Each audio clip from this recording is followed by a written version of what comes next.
Hey everybody, welcome to the vlog. Yes, I haven't changed clothes for a month. Or I'm just filming these all way in advance because Mary and I are traveling so much.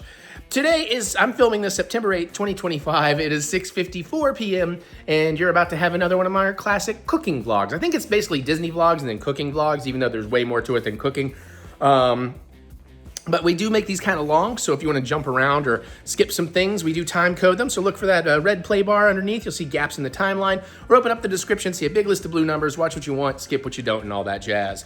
Today, I'm making, again, Puerto Rican inspired, but I'm making a burger. I don't want to tell you much more than that.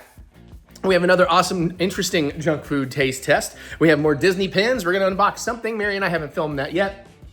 We should have our Spinal Tap 2, The End Continues review, and who knows if anything else. Because again, we are banking these out so we can travel and I can not worry about it. And then when I get back, I don't have to worry about vlogs for a couple of weeks while I focus on making the very special Mexico vlog. Mary's creeping around. I'm going to film her anyways. There she went. She's hiding. I didn't get a good look, but she was doing the Scooby-Doo creep. It was very adorable. We'll make a cocktail and all that stuff. Woo! And I hope you enjoy. So let's get to it. Let's vlog. Hey everybody, welcome to another fabulous cooking episode section. I know for 3 vlogs in a row, I have made something very similar to itself. We're gonna continue that, and then I promise we'll do something else next time. But this is something I wanna do while I have the right ingredients and the pre-made things that, they're still good.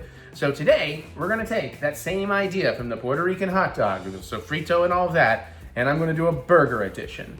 I'm pretty excited about this. I think this will hit better than the egg frittata pizza, whatever I'm going to end up calling that thing. I mean, that thing was okay. It could be improved. Really just Sofrito and scrambled eggs would have been great. This at least has a little bit more effort. So what we're going to do is I do have some more of the Sofrito. We're going to just warm that up. That's going to be first so it can kind of cool back down because we're going to mix that into a mayo to stick on the buns. We're going to mayo toast our buns. We're also going to make up a little bit of sweet onion, tomato, onion sauce. I'm going to kind of play with my own recipe this time. And then of course we're gonna melt American cheese on the patty. We're gonna season that patty with a little Sazon and adobo, as well as some salt. And then at the end, we're gonna top the onions on top of that. Then we're gonna hit it with some potato sticks, mustard, and ketchup. So it'll be very similar to that dog, but a burger. I think this is gonna hit really well. Maybe not as good as the hot dog, or at least should hit as good. I don't know if it's gonna be better or not. We'll see. So without further ado, I guess, so let's run through it. Got a pound of Angus ground beef. I'm either gonna make 1/3 pound or 1/2 pound burgers. I haven't decided. We got these nice serially artisan bakery buns. We're gonna do deli cheese instead of Kraft singles for this one because it's just better on burgers. We're gonna be working with Duke's mayo. Hopefully the last use of these Kroger potato sticks for a while. I'm burning out on them. I have some leftover tomato sauce from before. We've got some tomato paste. Sazon, adobo. Oh yeah, we got some Mexican oregano because that's gonna go in the onions. Maybe a dash on the burger. We got our mustard, we got our Heinz ketchup. Anything else I need to show you? Nope, I got my wire rack open. We got everything to go. So the Sofrito back here. You're gonna see something we'll deal with in a minute. Let's see. There we go. I'm gonna warm up the Sofrito in here. And this time, I don't think it needs oil to start it up, so. And now the question is how much Sofrito do I wanna mix in? So I've got my frozen Sofrito cubes.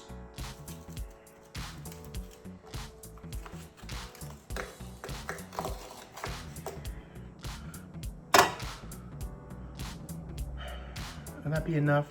Yeah, 1 per burger. That's a pretty good amount of Sofrito. Yeah, I think we'll be okay with that. Get those back out to the freezer when I can.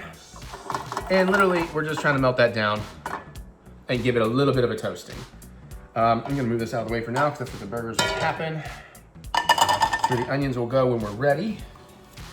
So let's just start making this work.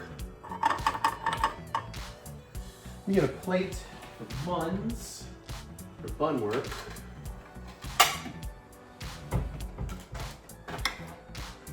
Oh man, I meant to get butter for we'll get that out in a minute, for the burgers when the time comes. I'm just on a medium heat right now. We're literally just thawing this. And like I said, we'll cook it up a little. Oh God, it smells so good.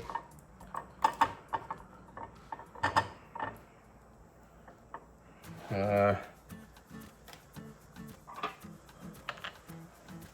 right, let's get a couple burgers out. Or buns, I mean. Oh, that's what I need. I need to patty up, make my patties. Couple nice buns there. Beautiful. Kind of keep flipping these things so the heat gets in different places.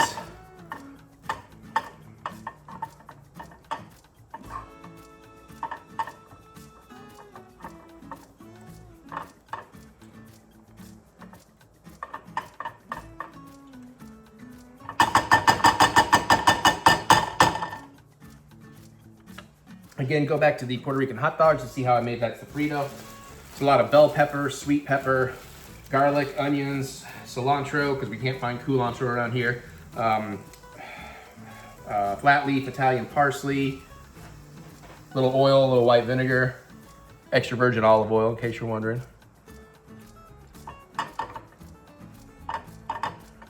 A little bit of red bell pepper in there. Or maybe yellow. No, it's yellow. Yellow and green bell pepper. A little bit of Mexican oregano. This stuff's getting there. I just figured since we gotta let it cool back down, I want to get this out of the way sooner rather than later. We'll deal with getting these ready for toasting in a bit, because the onions will take a few minutes once we get those going. Okay, we got everything loosened.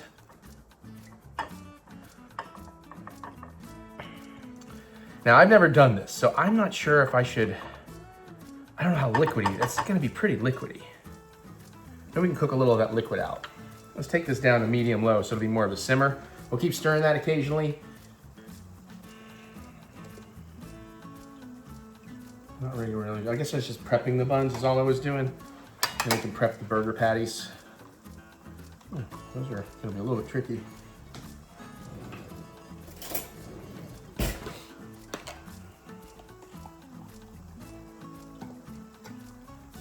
Of course, you know, you can toast up your buns in butter or whatever. We like the eggy goodness of doing it with mayo. Your prerogative. Just giving myself a nice little thin coating.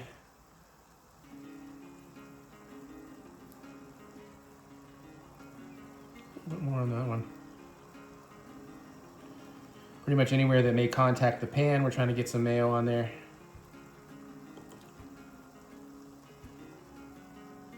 And don't have to be perfect.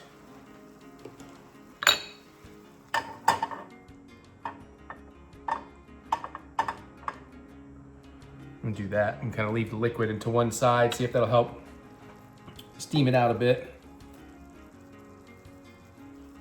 These buns are going to be a little bit harder to get flat and toasty. I don't think they're usually like this, but I've been lacking for good bun choices at my Kroger lately.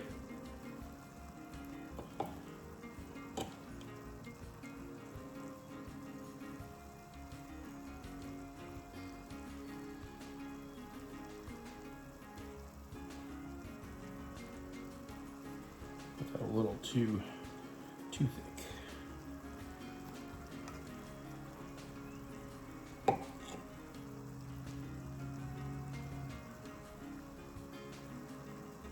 also like doing mayo because it spreads easier. We don't really keep spreadable butter around.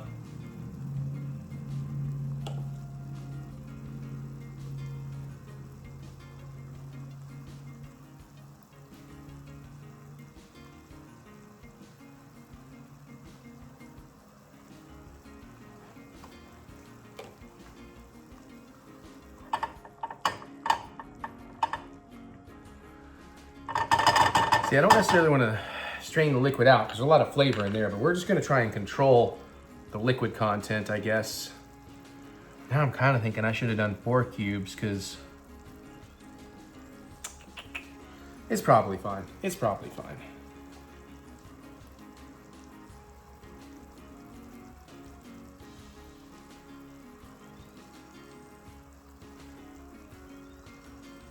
We'll see how it works. We can always do more.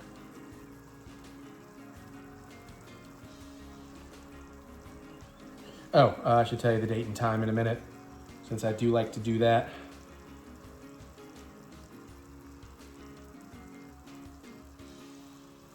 Okay. That works.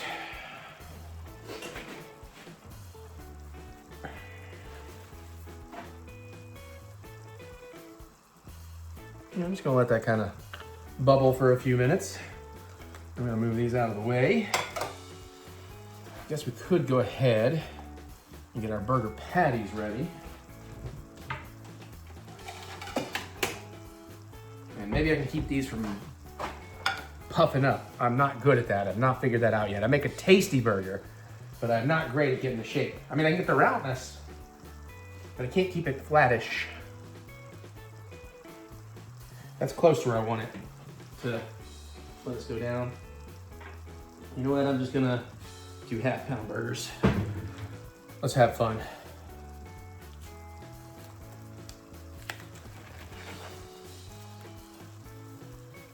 Okay.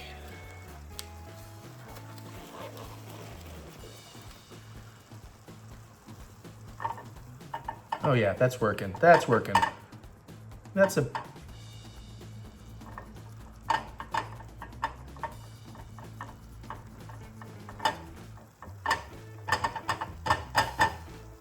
Okay.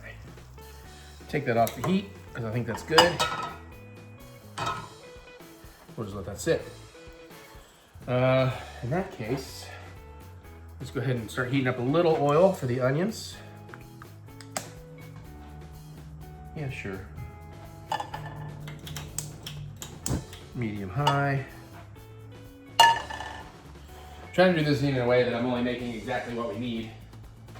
Don't know that that's gonna work.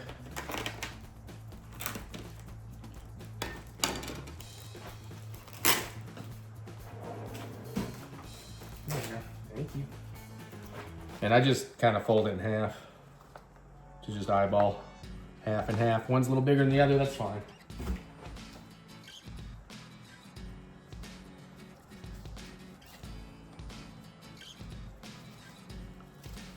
And I don't want to overwork my meat. It's enough to bind it and then shape it. The key is just don't overwork your meat. Use really good meat. You can work it a lot more if it's fresh ground, but it's already been extra processed from the grocery. And of course, it's going to shrink up, so that's why I'm trying to, there we go.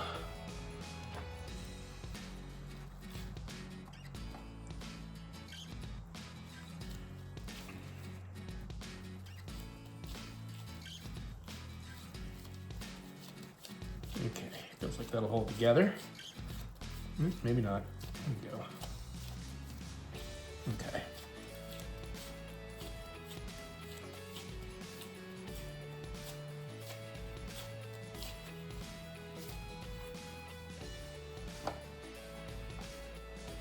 Nice little thumb impression in the center, see if that'll help. Maybe I just need to do more than I do. I don't know.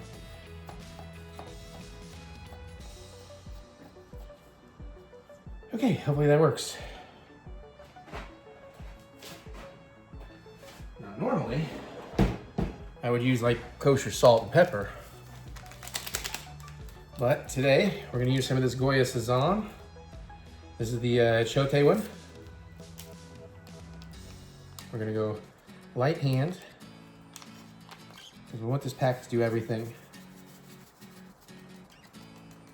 It's kind of even hard to see it going on, honestly. We might put a little more on the other side. Save some of that for the onions. And the Goya adobo.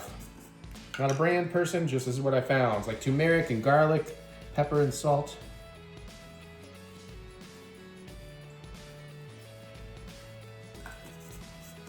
Feels weird not using kosher pepper. Or kosher, you know. Not because of the kosher element, just because it's the texture element. All right, these onions are about ready to go. I was gonna pour myself some tequila, but this is all happening fairly quickly.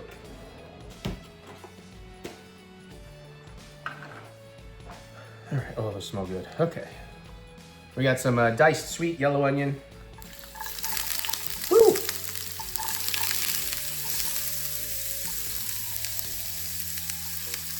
I'll do enough for 2.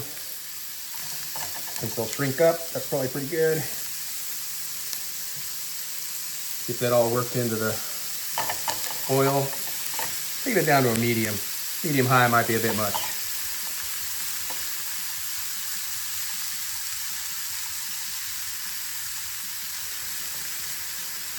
Oh yeah, they're trying to burn. I'll take them off the heat for a minute here.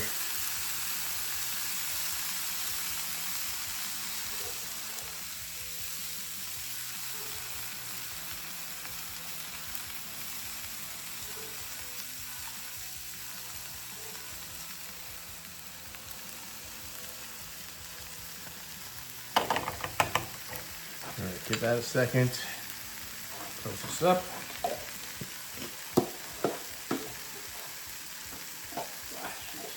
Maybe. There we go. These will give a touch of kosher salt just to sweat them a little. Just a tiny pinch. That's probably good.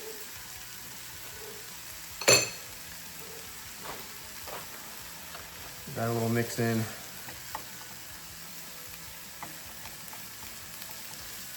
Yeah, we aren't looking for color per se. We're looking to get these softened and translucent. And we don't have to go all the way because we are going to make a little sauce in them. Okay.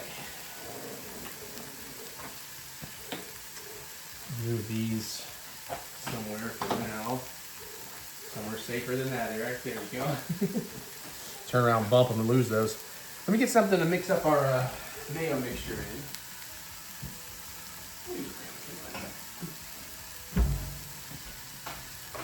Then we're going to go ahead and get our sofrito in here. It'll be cooling down a little bit more. Okay, good.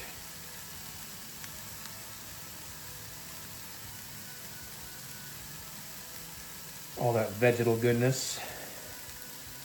That works.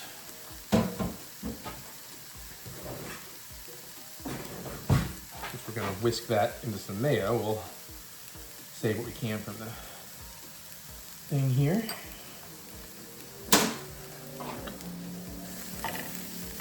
Okay.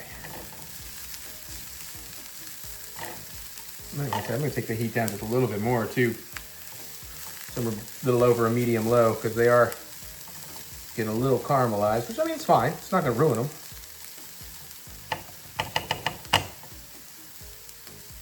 Okay.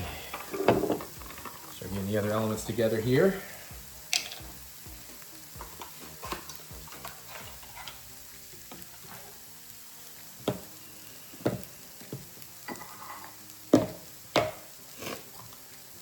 Oh, geez, okay. Never had that happen. Yeah, we'll fix it later. Or we'll fix it now, there we go. Okay, yeah, we need to get the sauce in here so these don't burn. Just eyeballing it. Not a lot. This much. Maybe 2 spoonfuls. A little squirt of tomato paste.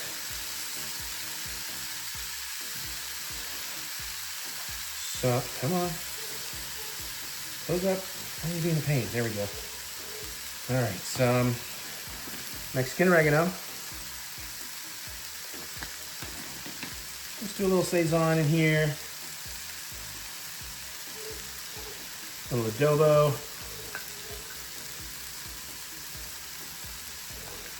And just because I do want these to have a touch of sweetness, I'm gonna give it just a bit of ketchup. That's probably good. All right. Oh, that smells good.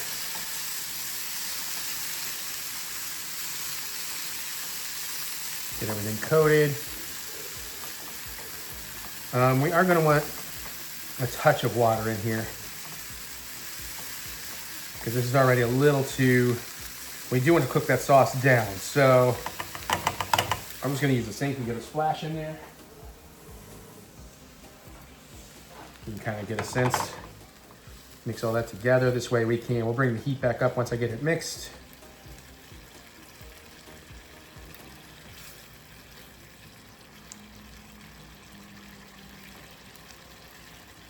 I may not need to bring the heat up. That's probably pretty good. It's gonna cook through pretty quick. We just want to simmer this down until most of that liquid is gone. I think we got everything well coated now. Get this out the way. Get out the way. Move! Get out the way. Later. Okay, this is probably good to start putting some mayo into. Keep an eye on that so it doesn't burn.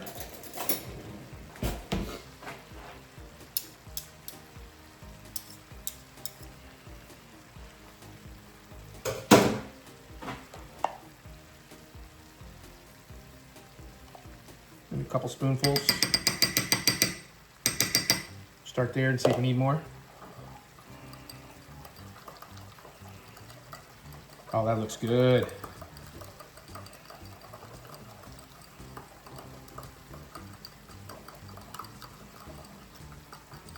That's probably good for 2 burgers.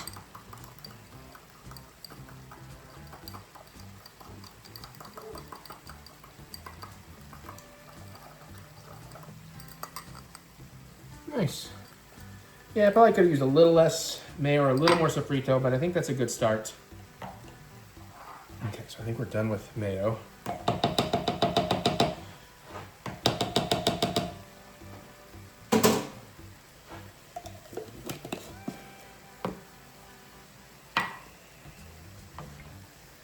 Those are almost there.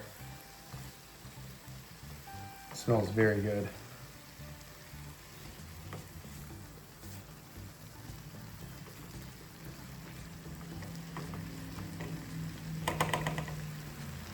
Okay.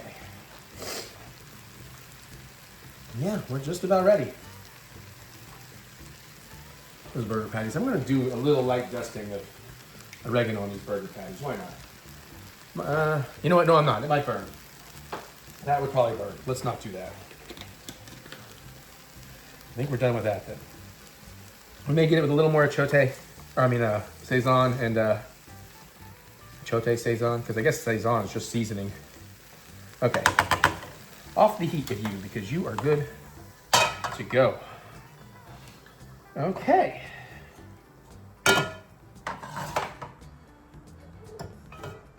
So we have our mayo, we have our onions, our buns are ready for toasting. We should start that. We'll do a little medium-high action here. Now I do have a cooling rack with foil under it over here, so we can just put the buns there when we're done, and then that's where the meat will rest when the time comes. Yeah, this is all looking pretty good so far. That mayo maintained enough thickness that you go on the bun pretty easy. Looks like a really tasty mayo. Sometimes people just smash and fry some plantains and just dip it in a sofrito mayo. I think that's pretty cool. Pan's almost there. I'm gonna want a little butter for my burgers. Keep that on standby. Waiting on that pan to heat up. I'm just gonna throw a couple things back in the fridge here. Once the burgers get going, I'll take my sofrito back out to the freezer.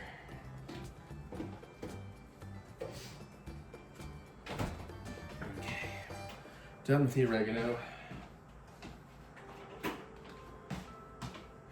I guess put the mayo back. Should be done with that.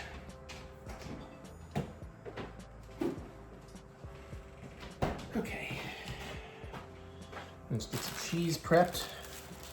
Actually, I'm gonna wait till the buns because we don't have room to do it. All right, I'm gonna say it's probably good now. Don't need to work these too much.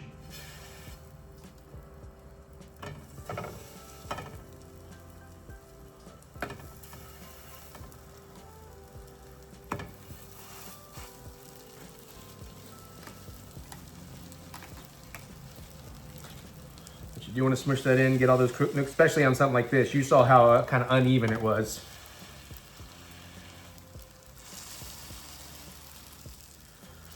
Give them a few minutes, we'll turn them around since the heat, you know, is kind of a bigger pan than the burner itself. And then, let's go ahead and prep some cheese.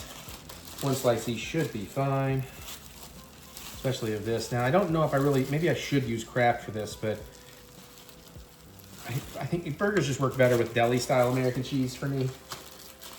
But I don't know how well that fits the Puerto Rican dog profile we're going for. I'm pretty sure it's Kraft singles for that, but this should work. Oh! Well, all right, let's get a different spatula. You'll work.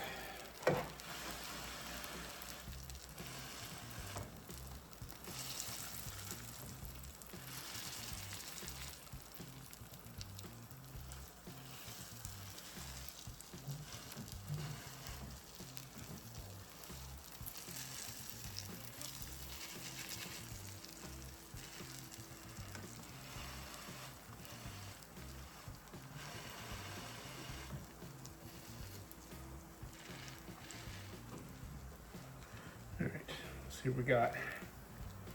Nope, getting there.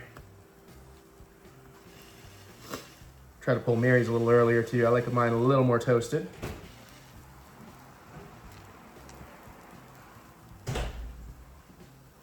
We have a visitor. Everyone say hi to Mailman Mary. Hello.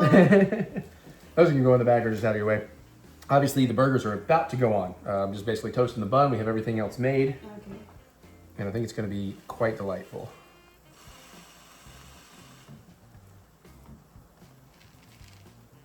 Okay, that should probably be good for Mary's. That's probably pretty good for Mary's. Oh yeah.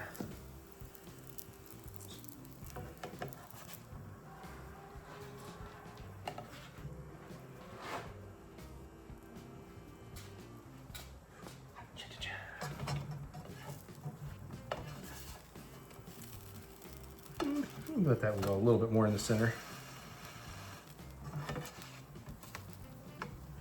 Same for this. Not much longer, but a little bit more for mine.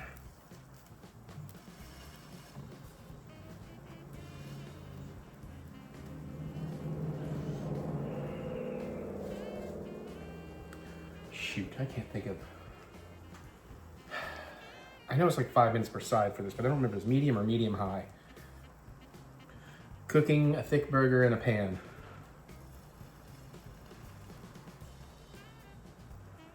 Medium high, that's what I thought, okay. Okay. Oh yeah, that looks great.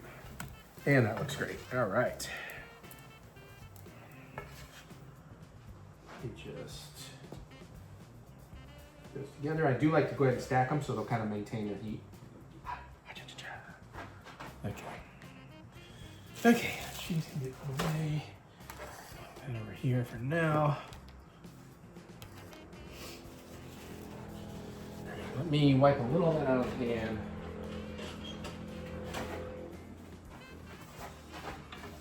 Ooh. Sorry, I caught it with a bare finger. Mostly just trying to get those crumbs out so they don't end up burning in there. And let's do a little butter in the pan. Maybe half a knob. You know, I kind of over butter them.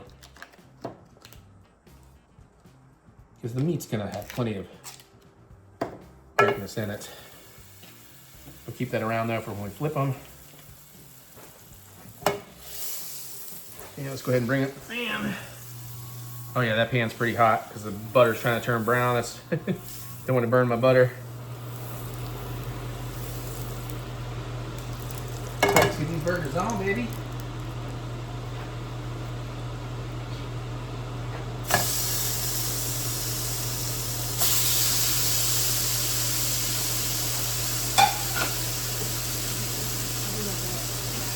Echo.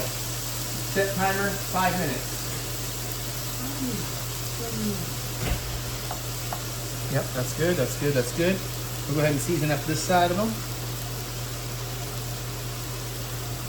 I've never done this seasoning on a burger. I have no idea if it's going to be cool or not. All right. We probably used about 2/3 of a pack of that.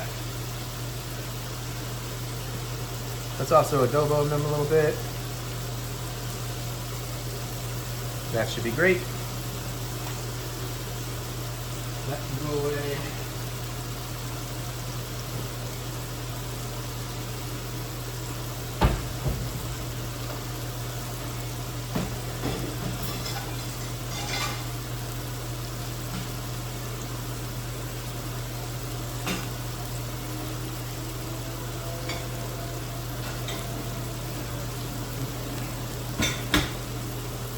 Okay, all right. And we just set them and forget them. I'm gonna run my Sofrito cubes out the freezer. I'll be right back.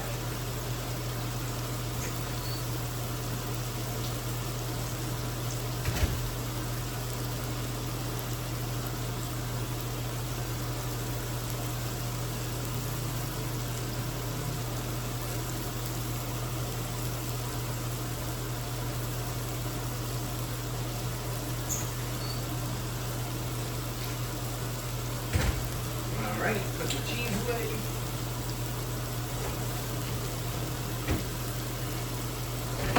Whew. And now we're cooking with gas, literally.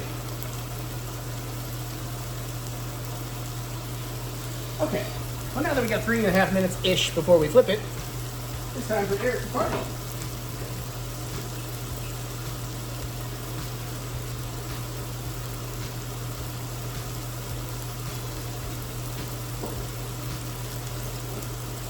Mary and I have made a picture of margaritas for later. We're going to watch Spinal Tap and the Luchador WrestleMania thing we missed like a month ago. Salud.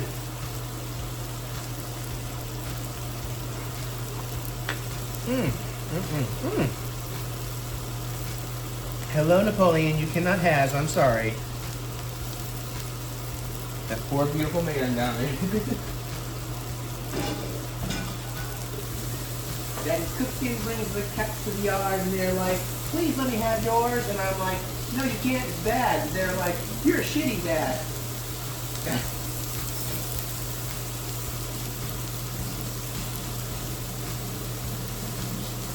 And I'm like, that's rude, son. You sure you want to eat tonight? No, I'm just kidding. I would never behoove my kids their food. Uh-oh. Have I dropped something, Napoleon? I probably did drop an onion down there. Hopefully you're all right. You can see these are already, this one's shrinking up and pooping a little bit. That one's doing okay. Now I like kind of a medium rare. Medium rare plus. Mary likes hers a little more done, so we're going to try and keep that in mind. I think maybe I should have finger pooped on the other side too, because they're definitely fattening up. Oh well. They'll still taste good. Should still look amazing. Guess I can put my tomato paste away. You know me, I like to clean as I go.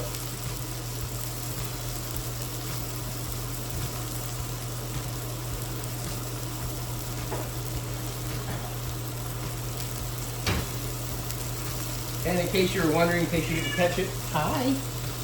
Hi. I love you, but no, these are not for you. These are mommy noms, mommy and daddy noms. That was Angus Chuck 80-20. No, yeah, Angus Chuck 80-20. Uh-oh, Aaron's getting up now. They're like, damn, Dad. That Saison is going, I'm interested to see it flip because you can see the Saison, it gives food kind of a red color. I love using it in my ramen, like cheap ramen. It really elevates it a notch. I use like half a pack per, like I'm talking that cheap, like Top Ramen or whatever, the other brand too. You know, the thing is like maybe a quarter a pack or whatever. Hi. I like to get the chili one in the green package and hit it with some Saison and, hi. I'm sorry, Napoleon, this is not your nose. I'm sorry, buddy. He is literally right at my feet. I hope he doesn't get splattered. Buddy, you know what? That may be a really bad place for you. You don't want to get splattered with grease, bud. Because it's happening. I'm getting splattered with grease. Yeah, I know, my guy. All right, these should be maybe about ready to flip or at least ready to check. 2, 1. Echo. Dismiss. See if it lets go. Oh yeah, it let go nicely. Woo! You let go. Yep. Nice. Woo. Oh, my little finger pushing's kind of weird. Throw a little more butter in that pan.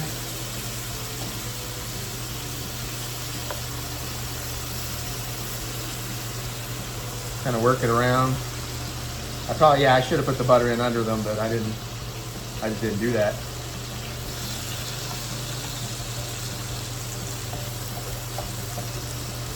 Treat it like a steak, baste it a little. Echo, set timer for 5 minutes.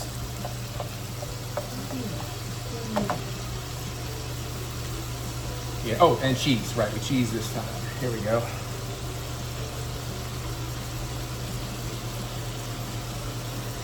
Okay.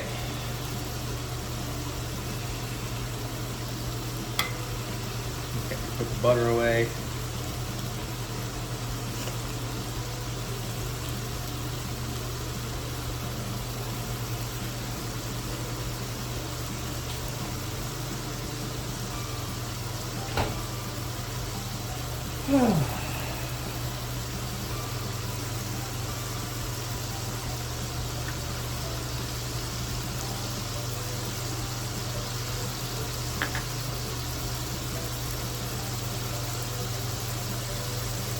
Yeah, buddy, don't get in front of my pizza, okay? I don't want you to get hit with splattering grease, okay? Yeah, this side may take a little more than 5 minutes because I can see that this one on the side definitely show a little pink on the outside. The Saison might also a slight problem here in terms of eyeballing by color. We'll see how that turns out. At this point, I think I could probably start. No, let's wait. Let's wait. And I like to keep my buns on a wire rack so they don't get soggy underneath.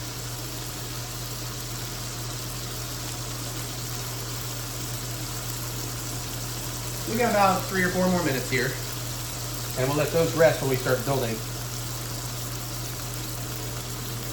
Hey, oh, sorry, Napoleon, I'm sorry. I didn't mean to take that man into your thing. You okay? Yeah, you're okay. Please, buddy, you got me very nervous. You're going to get hit with splattering grease. Anywhere but here, okay?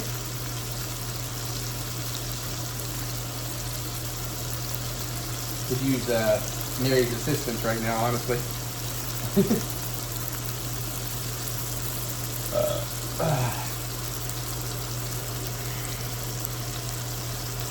Smells really good.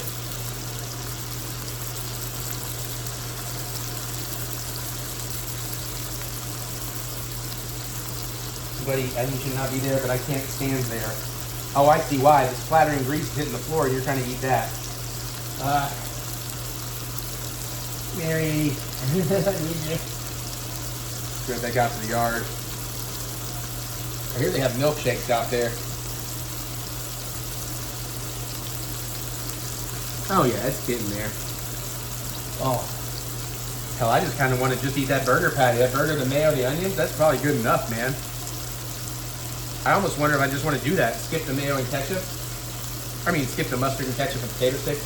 You know, in hindsight, the potato sticks, it works great on the hot dog. It wasn't so great on the eggs. I've had it on eggs twice. I don't know that it's going to work that great on the burger. It'll probably work okay. But honestly, it might have been more interesting to go Pittsburgh style if I had thought about it, to do French fries in their place. So if this is good enough to try again and perfect, I may try that.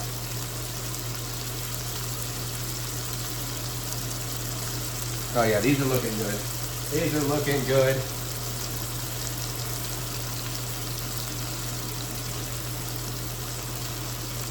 But they are still kind of more puffy in the center. So please, if you're a burger master, like I make great burgers, like I said, I just have shaping issues. I haven't mastered it yet. What is the trick to making them not stay flat per se, but to stop being more, you know, fat in the middle and thin around the edges? And obviously I'm not doing the thumb trick right, or I need to do more of that or something, I don't know. We got about a minute left on the timer. We're gonna let Mary's go definitely longer. We'll eyeball mine.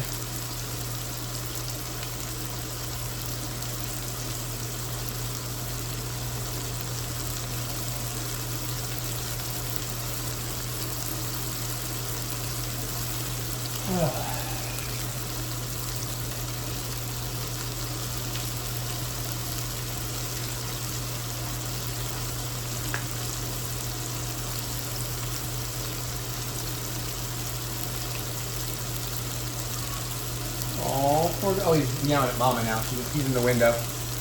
She walked by. She couldn't hear because of her headphones.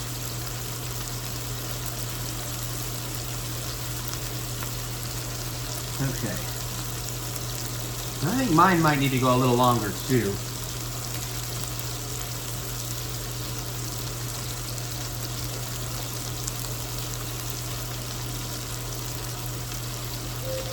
Echo, dismiss.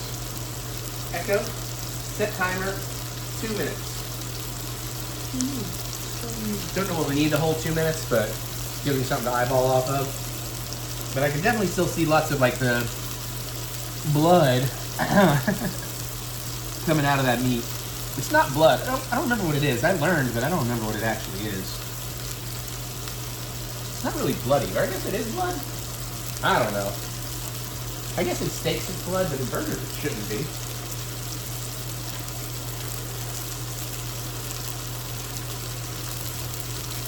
I think we'll pull mine in about 30 seconds. And then we can pull Mary's like a minute after that. So again, I'm just gonna try to show you that. Just gonna put it over on the wire rack.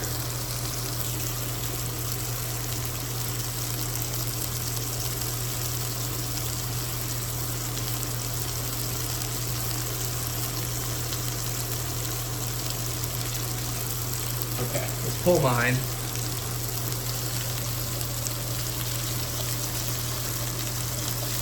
Get under the cheese frito here. Get hers back on for a sec.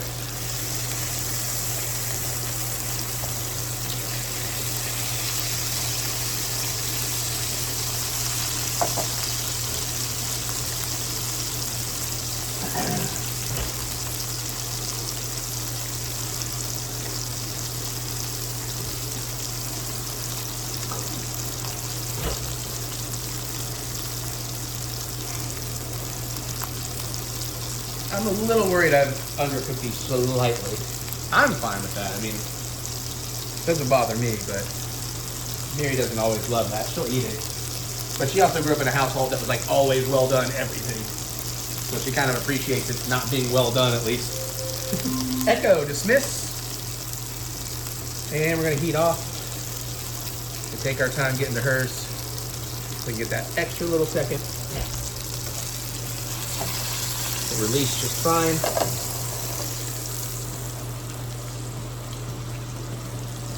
And there we have it.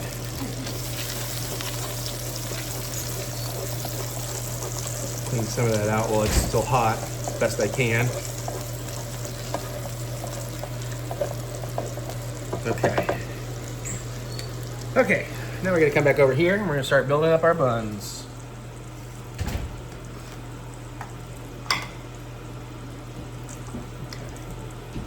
Nice.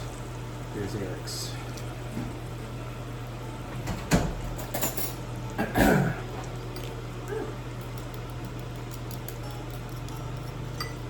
Oh, hey everybody! It's vacuum salesman Mary. Everybody say hi. Guten Tag.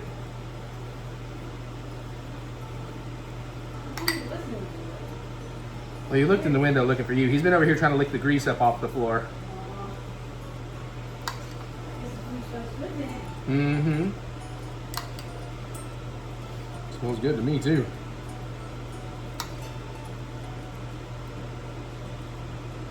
Looks like we might have made just about the right mayo here. Maybe a little more than I needed.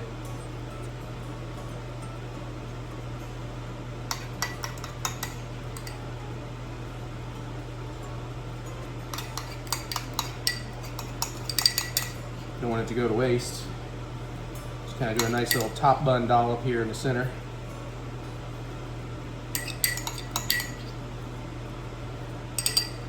Cool.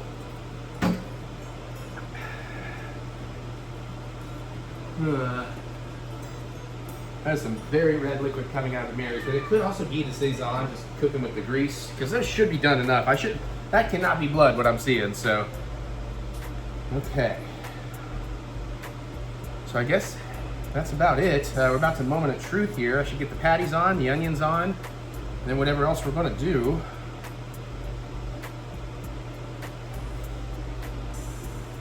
All right, let's do it.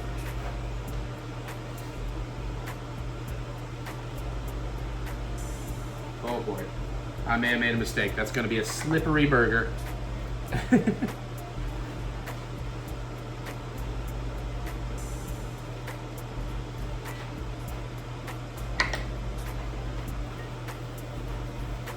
All right, let's get some onions. I've got to get some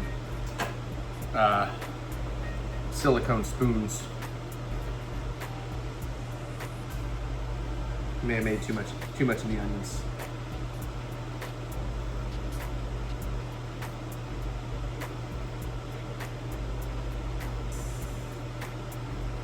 They are gonna hold though, that's nice.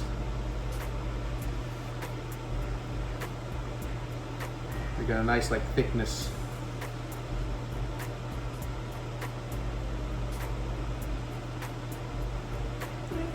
Did a pretty good amount there. You know what, I want a little bit more on mine. I just got jealous of Mary's. Oh, I made too much.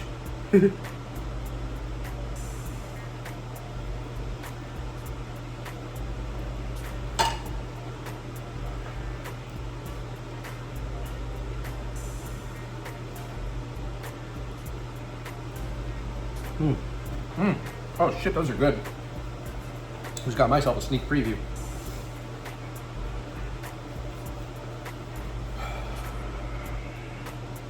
I mean, this looks pretty fucking good as is. Like, do I really want to do the potato sticks? You know what? I really don't want to do the potato sticks, but I will do some mustard. But I don't remember if Mary wanted mustard. Did you want mustard?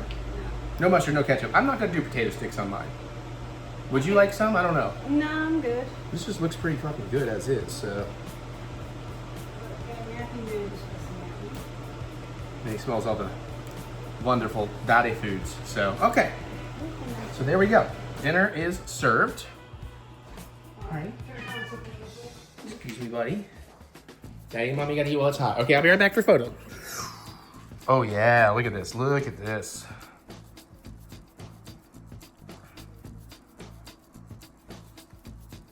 That looks so good.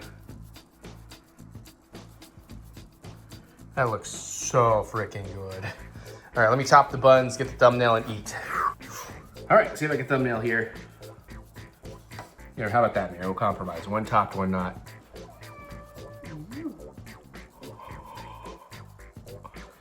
All right. You probably like heat. I'll let you be more near the hot burner. Okay. I'm gonna grab some napkins. There's gonna be a little bit of a slippery, slidey burger, I realized. Okay. All that mayo on the bottom, that's a little bit liquidy. Okay. The burger doesn't want to slide.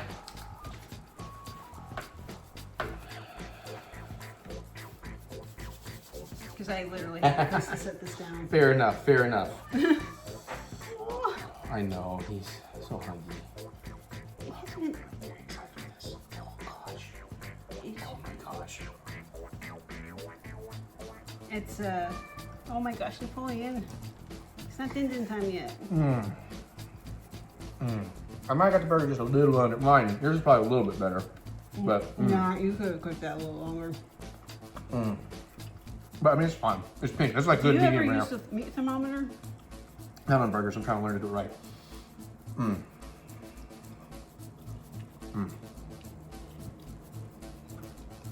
Oh yeah, that mayo is very drippy. It's tasty though.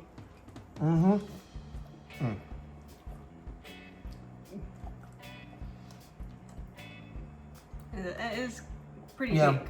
Well, I know, but it's not like bloody pink. It is a good medium rare. Or a little more medium rare. I'm losing a lot of stuff to my plate. I think I'm glad that this is a bib. You know, that mayo, the Sofrito mayo is really hitting. The onions are really nice. That burger, though, is like more smoky than I think it should be. I'm not sure where that came from, but it's good. Probably should have done ketchup with the mustard or no mustard.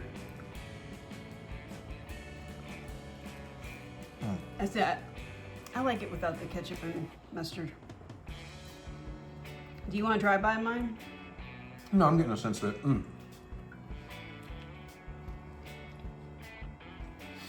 Okay, I really like this. Because I really want to be able to get the taste of the onions and the mayo. And I know as soon as you throw mustard and ketchup on, that really starts dominating the sandwich. Ketchup particularly, and I put a tiny squirt of ketchup in the onions to sweeten them up a little. Probably could have put a touch more, but. I'm pretty sure this will hurt the baby Napoleon. Oh. If you can hear that, that's our old man Napoleon. It is not din din time yet. That's really good. I probably could have been a little bit lighter on the mayo, but that's very good. All those veggies from the Sofritos kind of kicking in there. It works really well with the meat. I'm mostly tasting the mayo, Sofrito, and meat. You get a little of the onions, and then once in a while I get a touch of the mustard. Maybe I should have used Kraft cheese, because I don't really taste the cheese at all. What kind of cheese is in here? Deli American. Yeah, I'm not sure I tasted it either. But I will say, the light hand of the adobo seasoning and the Sazon on the burger, I think is pretty damn good. And despite being pink, I think I did cook it just right, man. This is what I would want. I want it pink. Not red, not dripping red juices. Granted, for your taste, yes, I wish I'd left yours on another minute. But this is the temperature I like, so I'm quite pleased with that. It's not under.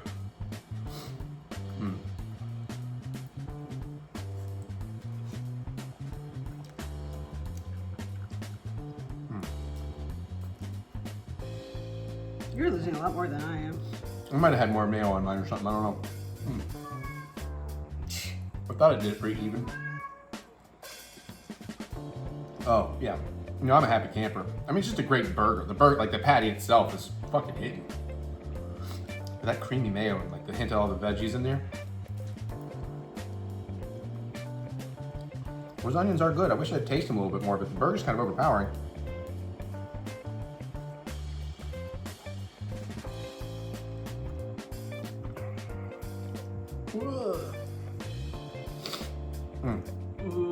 Yeah. Okay. Yeah. Oh yeah, I would do this again. I think with the mayo, I'd use a little less mayo, but also in the blend of mayo, I'd use a little more Sofrito to mayo.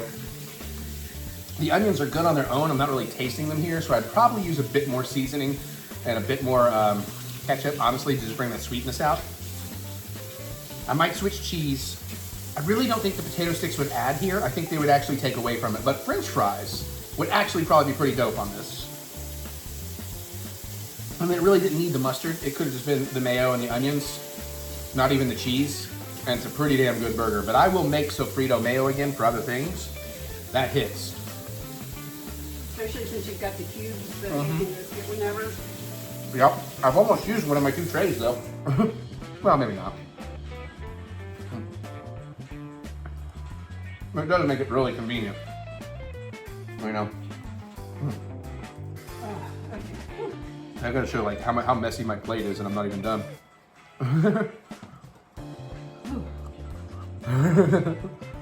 You know, Do you want to try just some of those onions and tell them what you think about it?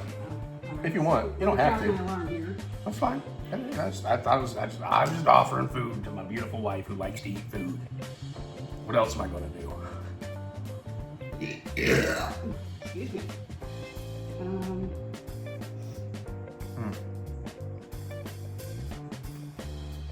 Oh, yeah. Oh, whew, I ate that real fast.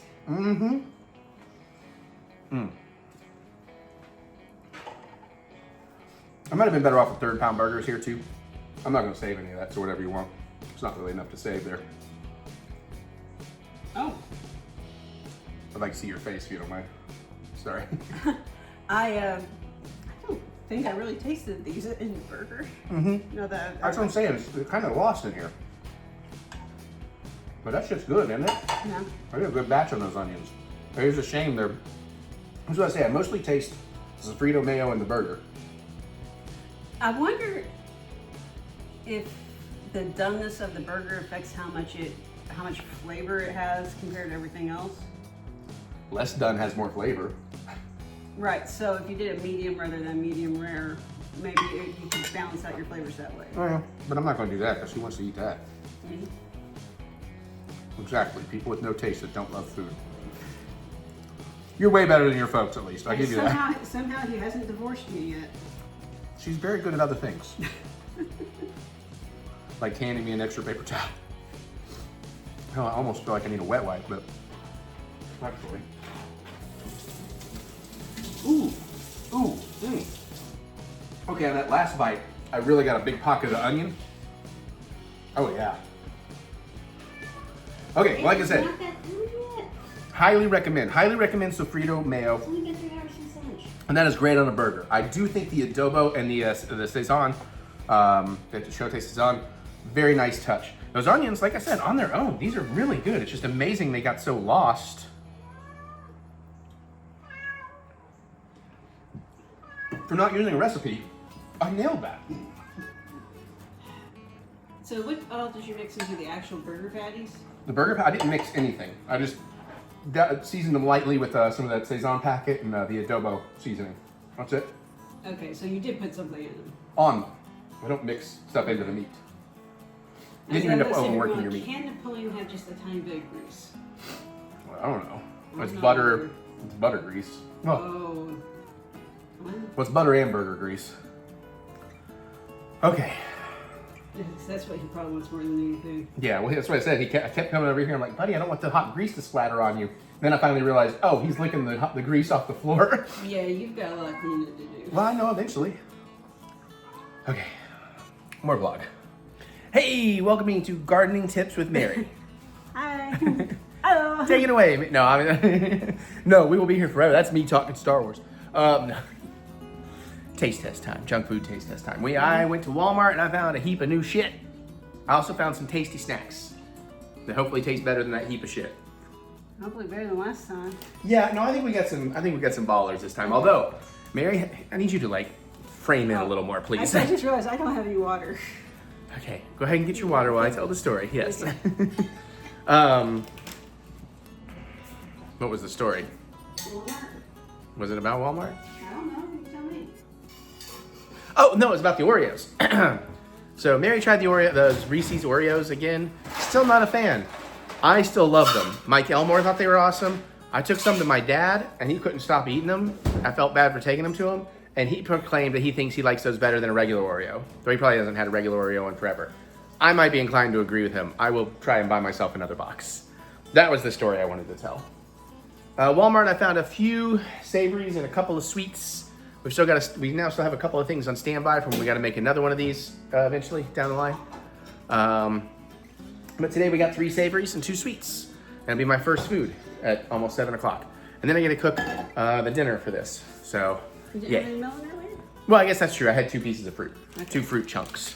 All right, so we're gonna start with this one because I figured this will be the most subtle. Okay. And possibly the one Mary might be most excited for. Because Mary's a big Funyun gal. I do like a Funyun. Now they have sour cream and Funyun flavor.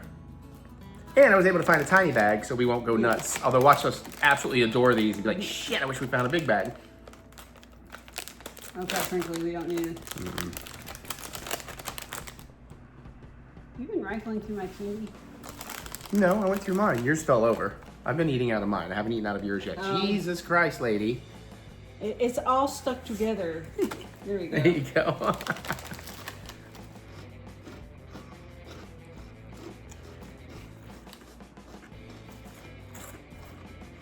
Doesn't really taste like sour cream. It's good. Yeah. I'm not sure it's better than a Funyun. I'd say it's parallel to a Funyun. I would agree with that. So if you like Funyuns, you'll probably like these. Yeah. If you want like a little change of pace in your Funyun. Yeah, but it's not significant enough a difference. I think you're right. I think just sticking to Funyuns is totally fine. You can have the rest of these if you'd like. Since I'm getting so many other things. The next thing is iffy for Mary. We'll see. And the one after that's even iffier.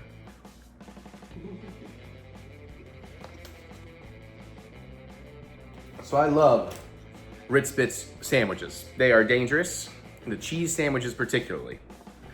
I was doing Kroger, 5 for $5. I feel drinking. I know, but I mean, why are you standing in the middle of the shot? Why are you gonna unbalance my cinematography? I need one more thing on the way out. Chaos. And it was the cracker aisle, and I found a new Ritz Bits cheese. Ow. We got spicy queso. Spicy queso cheese sandwiches. Because nothing says, you know, they don't actually call it spicy queso cheese, because that would be cheese. But I don't think this would be terribly spicy, so she might be all right, but... Open the front of the box? Why is it bent like that? I don't know. I see it. There's a triangle. There's an actual triangle. Probably just got cut weird or something stacked on it weird. Okay, it's very perfect and even. That's...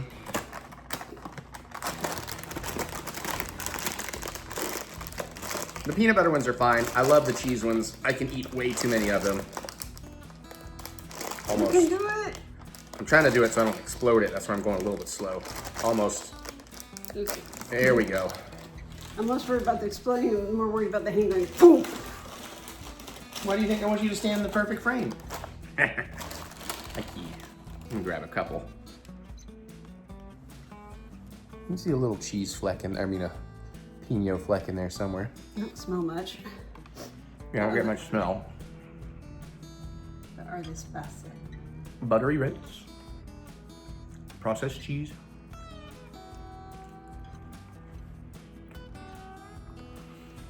My initial thought is the cheese is not as flavorful as the normal cheese. I think you're at least good for one, unless it's like a super building wing, because I am getting just the tiniest bit of heat in the back.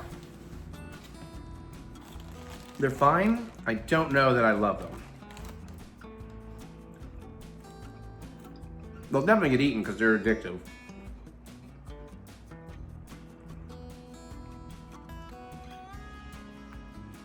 Okay, I found. That is the tiniest bit of heat. And I have barely any flavor in mine. I was gonna say, it's mostly just the Ritz. You don't get that strong fake American cheese. Oh. Do a little bit on the back end. Just a little bit. I think the regular ones are better. That's a surprisingly disappointing. I do think that heat builds a little as you eat them though. Yeah, and the flavor might build a little bit too. Yeah, I was getting a little more flavorful. Yeah, because the thing where you have the flavors that show up on the back end.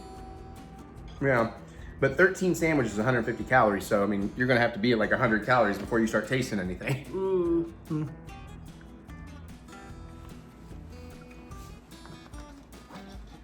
All right, next up, even though Mary says she might be down for these, I wonder. But these, I'm very excited for them.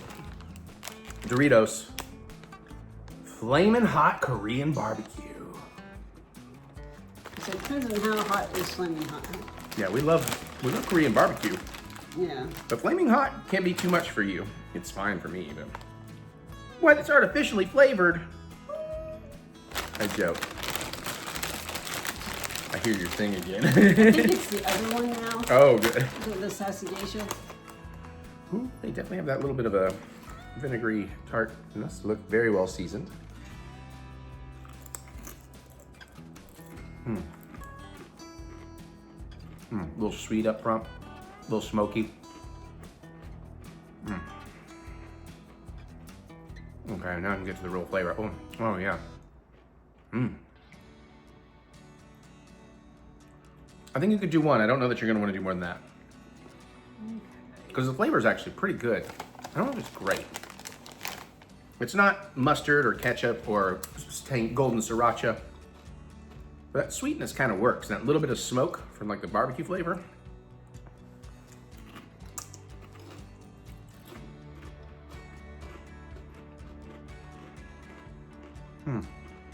I think you may have jinxed this taste test. What's that? At the beginning you said, let's hope it's better than that last time. Like, I'm not sure it is. I thought it really would be. These are pretty good, but I'm not writing home about them. I wouldn't buy them again. Now I'm starting to get the heat. Oh yeah. If that's a building heat, I'm not gonna be able to.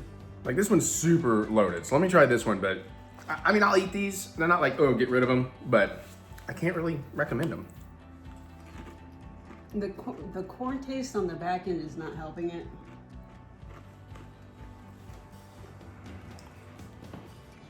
But I do like that kind of sweet, smoky Korean barbecue, but it's not predominant enough, and she's right. I think the corn kind of cuts it by the end. If they were all as seasoned as that chip I just ate, I would probably like these a lot better, but I think that one was like the fluke, the outlier. Okay. Well, I don't know. That one might be growing on me a little bit now that I'm sitting with it. Still don't think it's good enough for me to run out and be like buy 5 bags. Like if I see the hot and tangy mustard or even the ketchup, we buy the hell out of those when we find those.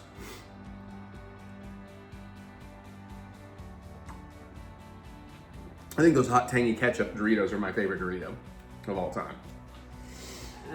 Okay, well, let's do this one first because I want to end on that one. Okay. Last time you saw us, we had Reese's peanut butter filled Oreo cookies, and they were amazing. And I thought there was an inverse where Reese's cups did Oreo filled or something, and I was right, and we found some.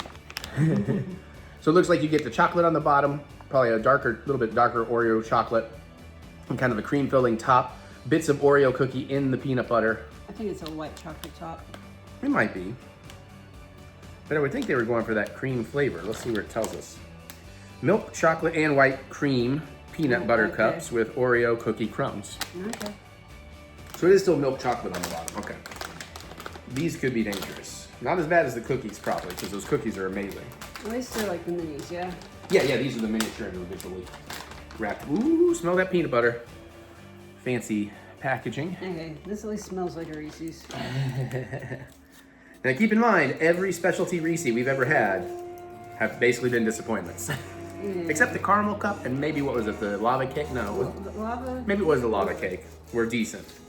Yeah. The caramel cup is probably the best one of the specialties. Okay, that's a lot more chocolate and cream ratio than I'm showing on the front.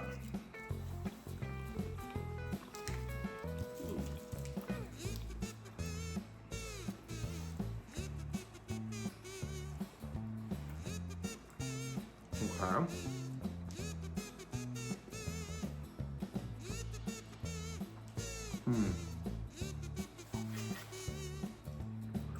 I mean, it's good, but am I crazy or is it just basically tastes like a Reese cup? It tastes like a Reese cup with some texture. I was getting like the little crispy of the crumb cookies, but maybe I'm getting a hint of the cream on the back end, just the tiniest bit. I don't really get that Oreo taste at all. If I had this level of the peanut flavor in the actual Oreos that we got, I may have been a bigger fan. But I wasn't getting like this level. So you need to take 2 of the Oreos and make a double stuff. Maybe. That might work for you. Yeah, I mean, these are good, but like not good for being special. They're just, this one just tastes like an Oreo. I mean, a Reese cup. You try it again? I'm gonna try one more. Fair enough. I do wonder, I didn't see how much cream layer yours had. Is it? It was pretty much like yours, I think. That's unfortunate. If it was more, maybe we'd get more of the cream if it was more of a Let's see. thing. Third time. Third time's the charm, maybe. Nope. No, just a layer, okay. They're good. They're just, you know, again, it's like, I mean, I could just buy regular Reese cups. I don't need to be looking for these. I mean, I get a hint, just a hint in the like aftertaste of the Oreo and the cream, but just the barest, minor, littlest amount.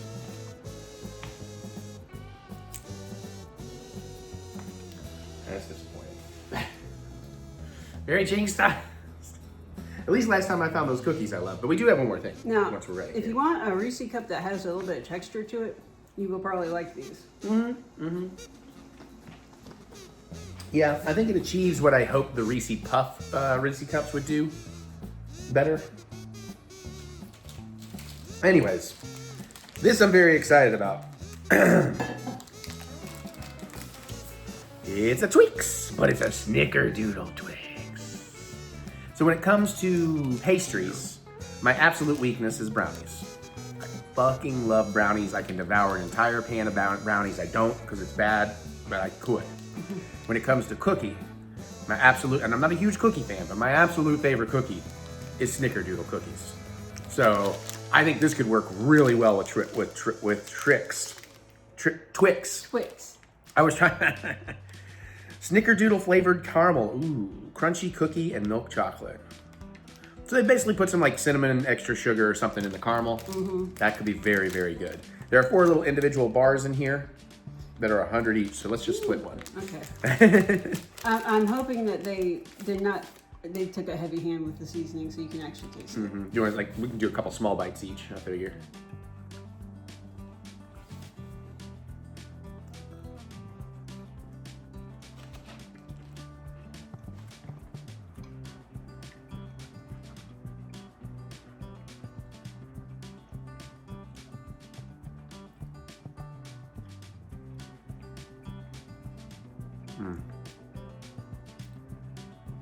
Okay, I'm getting some flavor on the actual back end of it. All right, I definitely got the cinnamon sugary part up front. Maybe it's because you got a nub. But Here, let me try it. I do really like it. I don't know that it's super exciting. I'm gonna be honest, this does not taste good to me. That's fair. Our palates can be very different.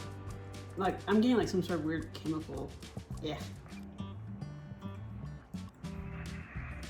Okay, I like it. It's a bit sweeter of a Twix, Jesus.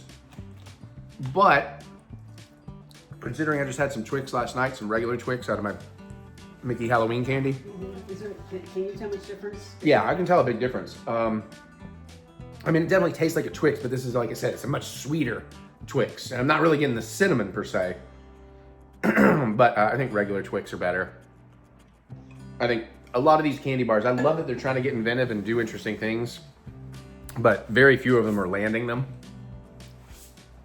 Makes you wonder, like, what does R&D look like? I think probably the most successful candy brand, candy brand for doing interesting things is probably M&M's. I agree with that. And speaking of which, we have a bone to pick. Please go to your stores, comment, and let us know. Can you find caramel cold brew M&Ms on the shelf anymore? I can find caramel, but can you find caramel cold brew? I have been to a Walmart, a Mayo, and our Kroger, and they don't even have a tag or a spot for them anymore. Oh, I didn't know about the other two. I knew Kroger. But I looked online, and they don't seem to have been discontinued. So, do y'all know? Are you finding them anywhere? Because that's like our hands down absolute favorite M&M. I mean, peanut, sure. It's hard to beat peanut, but peanut's way too many calories. Brownie ones. Brownies, yeah, I don't think they make the fudge brownie ones anymore. Oh, Jesus Christ. Now that you mention it, I haven't seen them in forever. But yeah, let us know about the caramel cold brew, because we may have to riot. We may have to go knock some heads together. Also, the pretzel ones I think are very good. Straight up caramel ones are very good, but the only ones I don't really like are the peanut butter ones. They don't really do it for me, unless I'm mixing it with a whole bunch of other M&Ms. And we have not tried the peanut butter and jelly, but we're not big peanut butter and jelly fans. Yeah. So anyways, there you go. That's the taste test with an assignment. Homework. You've got homework. That's what you come to this channel for. I put you to work for free. Nothing. You don't even get exposure. All right. I had a really bad joke to throw in there, but I won't, because I don't need to get canceled. You can't cancel me. I don't do anything shitty. I'm actually a good person. Okay. That's it. Bye. Bye.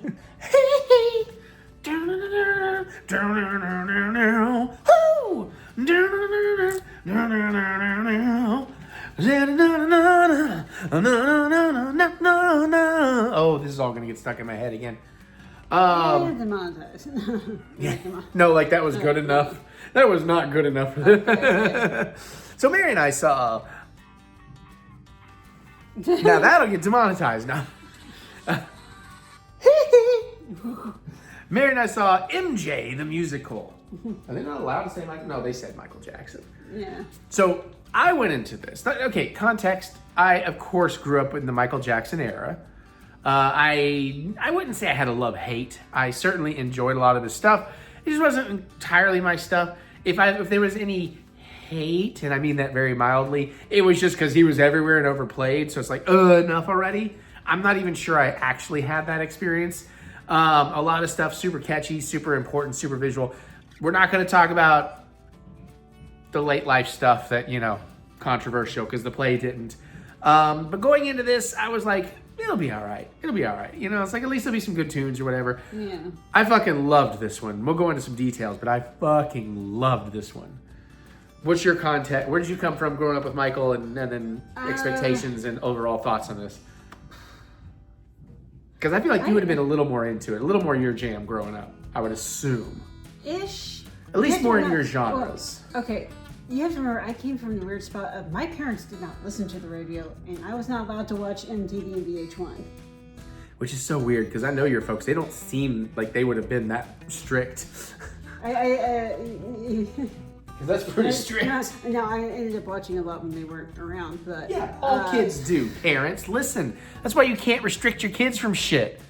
Let them watch it, and if they see them watching, say, hey, I know you're gonna watch this, just know it's a fantastical version, or it's fantasy, or it's fiction, and if you have any questions, if anything's weird to you, come talk to us about it, we'll explain it. That's how you parent children.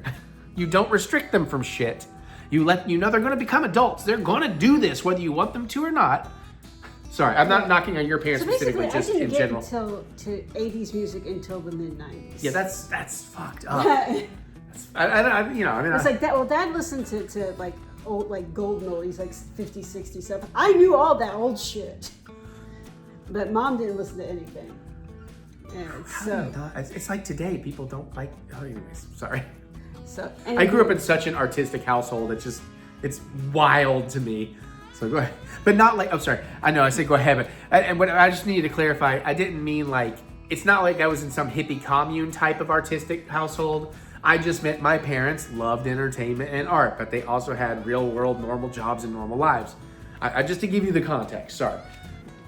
Anywho, so I was aware of them, but I couldn't say I was a super fan or anything. Okay.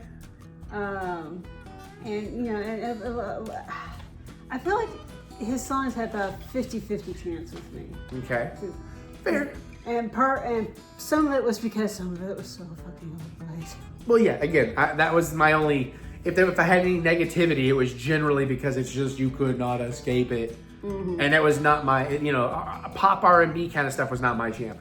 So since you mentioned your folks, I'll just mention mine. My dad was huge growing up into British Invasion, the Beatles, and listened to a lot of other stuff. My mom liked a lot of old school country, but she also liked a lot of pop and a lot of rock and roll. Like from Patsy Cline to Bon Jovi, and everything in between. Of course, my dad was a musician, came from a lot of bands. He was the original drummer for Styx until they got their first record contract. And he's like, I don't want to do this for a living. So he moved on and, eventually into medical research and development. Sorry. No, I'm sorry. You just made me remember that I think my mom started watching like MTV and VH1 like sometime in the mid-90s. Like it's something that happened in the background while she was cross-stitching. Oh, wow. Yeah, I grew up with everything. No. Let me finish. I'm sorry. You got me excited to tell my story. I'm sorry. I take a half a breath and he jumps on me. I do that. I have a lot to... Go ahead. Anywho, because it was just like, because one of the first CDs I remember her buying was Poison. Okay. Talk Dirty to Me? No. It's the best one. Open Up and Say Ah? No. Unskinny Bob? Unskinny Bob. Wow, that's okay. Third album in. Okay. All right. No. We're getting closer. Okay. So, yeah. That was random. At least she didn't wait till start with Native Tongue, which is a good album, but Jesus, you don't start there. Okay. Anywho.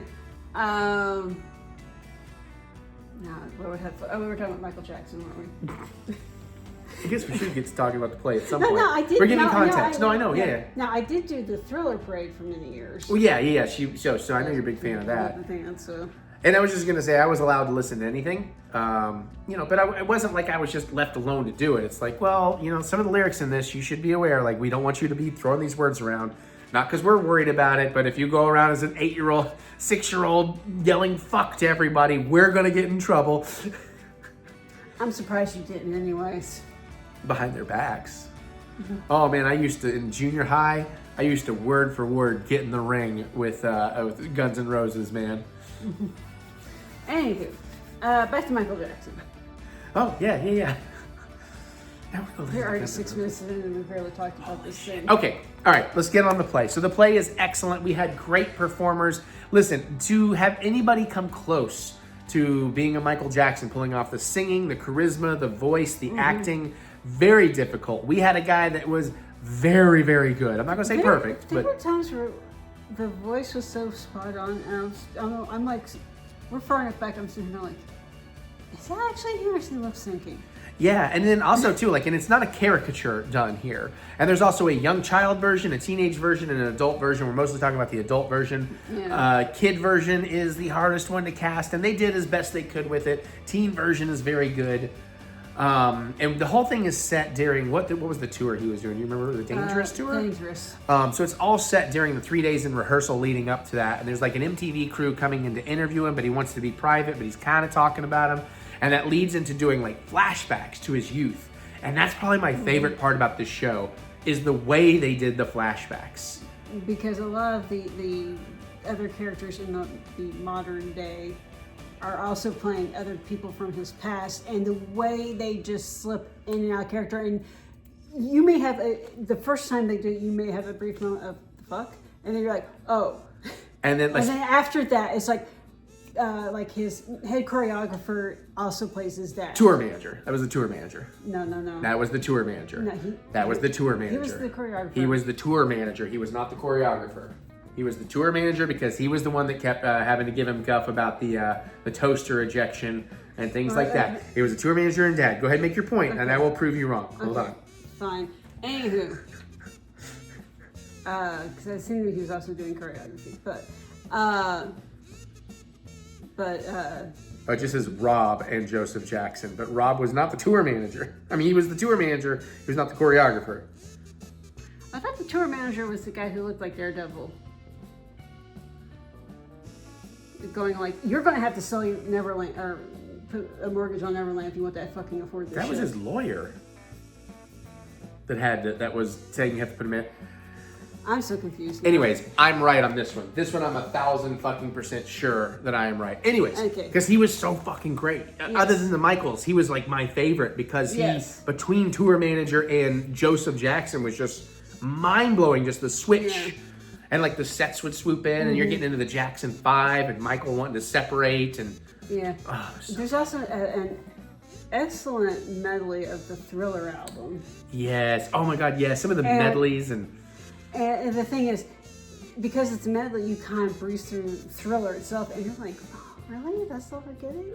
Yeah, but also it's later in his career because obviously we're even doing black and white and stuff. And but then towards the end, you do get a full-on rendition of Thriller, and it is so good. It was spectacular. Because again, often in these stage shows, there's great musical choreography and songs and everything. But this one, because of the subject matter, the choreography is some of the best I've ever seen.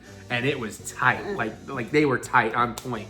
It was so good. And speaking of choreography, beginning of Act 2 is just it's a medley of dance styles where it goes through all of his like dancing influences, and then like meshes into showing how that turned into the stuff you saw him do. Right. So you had like Fred Astaire. There was some like tappers from the 20s and like just. I'm kind of familiar, but I can't think of who the hell they are. Yeah, well, we don't need to tell them everything. We're trying to encourage them to go see the play. And like it was eye-opening. Like once you see, you can see how these moves that are distinctly Michael Jackson were heavily influenced by these famous classic types of dance. Yeah. I loved that. I also loved when they're doing the sections and the flashbacks of him breaking out from the Jackson 5. And who is the producer? Quincy Jones, right? Yeah. I think Quincy Jones. Well, no, because it couldn't have been Quincy because he worked with Quincy later. Yeah. Are you talking about Motown? No, I am talking about Quincy because that was the most inspiring for me because it talked about how Quincy liked all these influences and put on records of like, listen to this African band doing this kind of thing, and Mike was like, yeah, I like that. And then you know what? Maybe we took some of that and we put a little bit of this in there, and then we could do this. And I was like, as a musician, like I was just like, yes, this is wow. You know, like I was feeling it, I was experiencing it. And I think I cried a couple of times. Like it just got emotional because, you know, music really gets to me. And the sets and everything. Like this was fantastic. I was so thrilled we went and saw this one.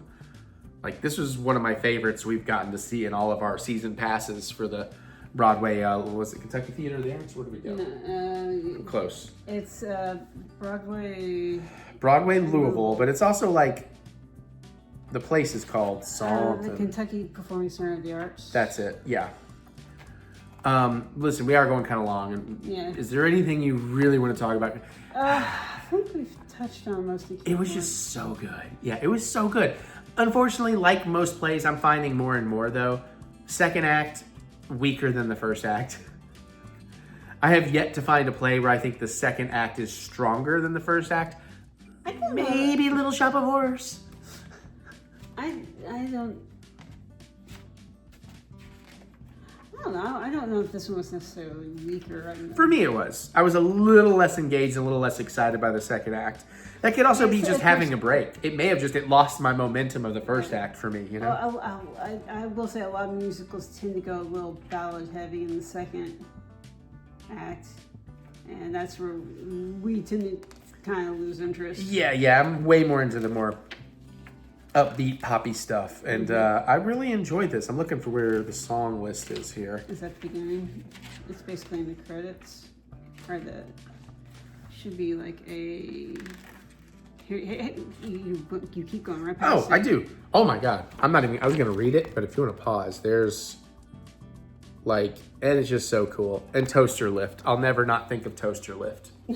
If you know. I do want to watch the actual Dangerous tour now. Yeah, totally. And there is a documentary apparently about this too, I think, or something that. I think the documentary may have...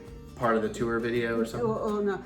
I think Michael Jackson was working on a new tour when he died. Oh, that might be what I'm thinking of. I think that's what the documentary is about. Anyways, if you like Michael at all, even just a little bit, but you love live theater and great music and song, go see this. You get a chance, go see this. Hopefully you get great performers too. The transitions were amazing. Okay. Want to talk about some other music? Sure. Because you know what? My girl's got them. Oh, talk about mud flaps. Big Bottom, Stonehenge. You know, okay, what we're here for right now? We're here because tonight I'm gonna rock you. Tonight. Let's turn this review up to 11 and let's talk about Spinal Tap 2. The end continues. Everything I could do not to say Electric Boogaloo. All right, listen, unfortunately, this movie has underperformed because it was under-promoted. A lot of people had no idea this was coming. Some people are saying it wasn't all that funny and it wasn't that great, and I think those are people that probably didn't revisit the first one because we have this, as we talked about in our other review, let me finish this thought. As we talked about in our other review, the first movie is iconic and it's still very enjoyable and it's lovable, but it's not as laugh-a-minute as you tend to remember it being. This, I feel, is in that similar vein. Lovable, not as laugh-a-minute, but there's still some great stuff in here. Okay. I literally just watched an interview with Rob Reiner today. Oh, okay. And he said Marty, not Jannetty, whatever. Anyways, go ahead. He said he really actually did try to make this movie that you did not have to have seen the first movie to enjoy this movie. I think you could. I think it's better if you know the first movie. He said, you'll get. There are some jokes that will probably land there if you have seen them. Yeah. But again, the thing is, again with the first movie, as I said in the first review, is that I don't really laugh a lot of these movies. They're charming, but they're not some. Again, not if I want to laugh, it's not the movie I'm going to go to. Yeah, she's not a big Christopher Guest fan. We went through this in the other review. I'm a huge Christopher Guest fan, which is the style that he got from making these movies. That's not the point. The point is, this was fucking great. It was a lot of fun. Aged rock stars, great. References and callbacks, great. One major fucking reference callback missed. Without spoiling much, they did have at least one member of Metallica show up in this. And there was not a mention of the Black Album thing. I was like, how do you not do that joke, though? Cameos. Cameos are very interesting. A couple of the big ones are in the trailers. Like, oh, now I kind of wish you hadn't given that away because there's not many more than what's in the trailer. I don't. It's not like loaded. So. Well, it's in the trailer, so I'm going to tell you right now. Paul McCartney and Elton John, those are in the trailer. Outside of that, and Questlove is in the trailer, but there's a few more. But it's not as cameo heavy as you might think. Yeah. They do pay respects to the original. There's a new drummer. She's awesome. Oh yeah, I love her. I love her. I love how Harry Shearer, the bass player, not Nigel Tubman, not whatever. Anyways, I love there's a little interaction with them I really love. I love watching them audition. I love just him hanging out in the studio, being musicians again. Love them just jacking around on the guitars and like coming up with stuff. As a musician, it really got me here because it's like, I want to do this again. I want to be in there. Is it Nigel Christopher? Yes, Nigel Tubman, our guitarist. Yeah. Nigel, I'm halfway surprised I don't have 6 new boxes of certain piece of equipment in the house now after. Oh, like guitar pedals and stuff? Okay, so you can say spoilers. And amps. Well, that's not really. I don't know if that's a spoiler. He's a guitar player. He's got a lot of stuff. Okay. I don't, because honestly, too, if you're referring to a specific thing, I don't exactly remember said specific. Well, I feel like that whole thing was this movie's version of It Goes to 11. Maybe. Yeah, a little bit. But anyways, maybe that's vaguely spoilery. Sorry, but we're not giving it away. But yeah, no, I definitely came out of there wanting more guitars. Because I haven't bought a new guitar in almost 2 years. But you have cheese. I love that. We're not going to spoil too much there. Because that guitar specifically. You know I fucking wanted that guitar specifically. But yeah, I definitely came out of there like, I need pedals, I need all this stuff. I could stop going to Disney. Do you know for one of my solo Disney trips, how many fucking incredible guitar pedals I could have? Oh my God. But Disney, he's a bougie boy. But Disney's fun. But yeah, no. And again, I'm not going to spoil it, but I love the ending to this. It's unexpected, kind of out of the blue. And I was like, but it also really fucking works. The dynamics of the band, the boys, really, really good. I like what they did with management. I like how they kind of played on an issue that was a problem in the first one that now they did that issue with somebody else in this one, but in the way that really happens with bands. I'm trying to be very vagary here. Tight, short, great time. We saw it in IMAX, so it was cranked to 11, of course. Oh, wait. Elton John is just fun to have around. Yeah. I mean, he was great in Kingsman, too. Yeah. And again, like the original, you can tell how much this was like improv, even musically, how much it was improv, and it really works. My probably one biggest complaint is there wasn't really any new Spinal Tap songs, though. Like, I don't recall. If there is, there's nothing as memorable as the old stuff. I don't recall it really, like, it wasn't like, oh, they had made a few more albums, or, oh, here's a new one for this tour. It does just rely on the old songs.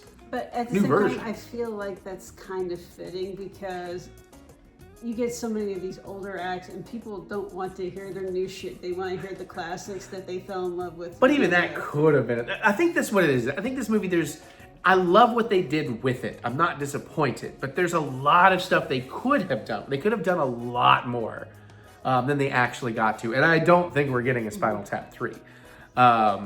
I would love another one because the guys, their chemistry is still amazing and the music is still amazing. And I didn't even realize Michael McKean. I mean, I knew he was Lenny of Lenny and Squiggy on Laverne and Shirley.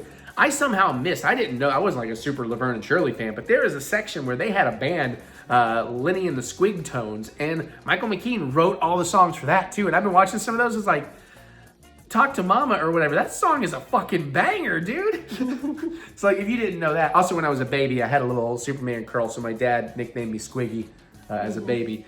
But I thought that was always kind of fun. But, you know, it's just, they're so good. And they reference a lot of fun stuff, and I just really enjoyed this. I feel like, for me, I don't want to... Not laugh-wise, not laugh-a-minute-wise like Naked Gun, because that I was just dying. But smile-wise, enjoyment-wise, I think my grin was as big through the whole movie as it was for that. But I also know, I could feel that I was in the majority. It wasn't going over, and it wasn't a full crowd or anything, but we were into it though. Like, we had rock and rollers in there and people were ready and like they were dressed to the fucking rock and roll nines and shit. Met a custom guitar guy. I need to go look at his stuff. I just ran out of time. He gave me a card. That's what happened to the card in the back of my phone. I was like, take this one. Oh, yeah. Anyways. Yeah, like I said, charming, just not a laugh riot. Like the first one. Yeah. If you like the first one, you can't not like this one. If you actually remember the first one properly. If you have not seen it in 10 years and in your brain you remember it being this laugh a second thing, it's not actually what it was. No. So like if you rewatch the first one. You got sober. That's what happened. You rewatch the first one, you still enjoy it, you're gonna enjoy the second one. I think that's fair. Yeah. That's fair. I feel that's fair.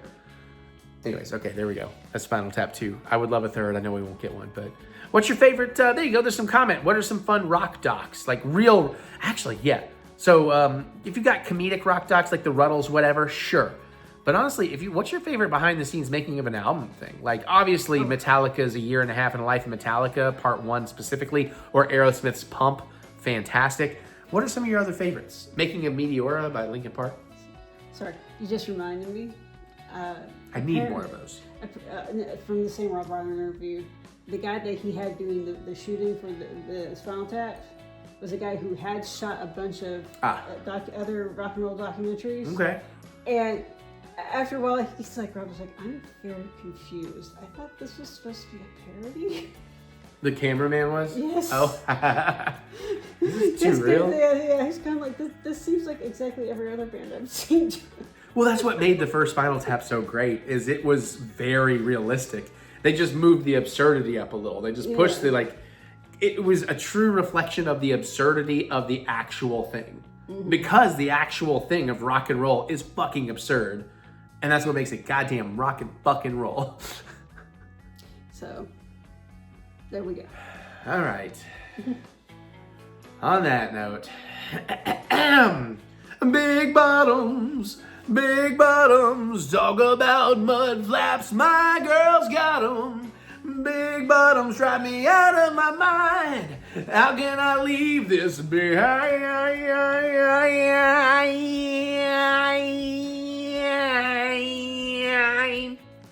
Trying to go Axel. Yeah. So now I'm gonna rock you. Bye. Oh, do. Why am I doing Cantina? That doesn't make any sense. No, it doesn't. Hey, unboxing time. Something I've said on since May 4th, if you watch those Disney vlogs, was very difficult to get out of the park. We have the Galactic Archive series remote control mouse droid. Bum, bum, bum. I was kind of putting this off because it's so huge and just a lot to it. Sorry, you can't see it, but if you look on the screen, Uh-huh. look at all the little images you can see on the box. Yeah, no, it's very textured. There's actually a physical texture to that too. It's all like raised. I wonder how much of the cost of this is the box itself. Although, honestly, this was not very expensive. I think this was $100 normally, which is pretty surprising for this. But I got that annual pass discount, so I got it for $80. Nice. And then I spent a bunch of money to ship it home, but hey. Let's show off the box, a little bit around. It's got lights, it's got sound, it's got a remote control. I do wish it was like a Zumba or Roomba that had the, or the old R2-D2s that had like walls, so they know not to bounce into walls and just get patrol. And I also wish you could like yell real loud at it and it freaks out like when Chewie does at one. Maybe it does, surprisingly. I doubt it though. But I still think this is gonna be pretty cool. This is to scale, this is an actual prop replica. That's what they do in the Galactic Archive series. They make everything to scale, screen accurate, and then make it work. So I think that's pretty cool. Like we still have the TheEricButts board that one day we will open. I have 2 versions of it, but I have the Galactic Archive that lights up and all this stuff. And Mary and I need to do that and learn to play a game of TheEric.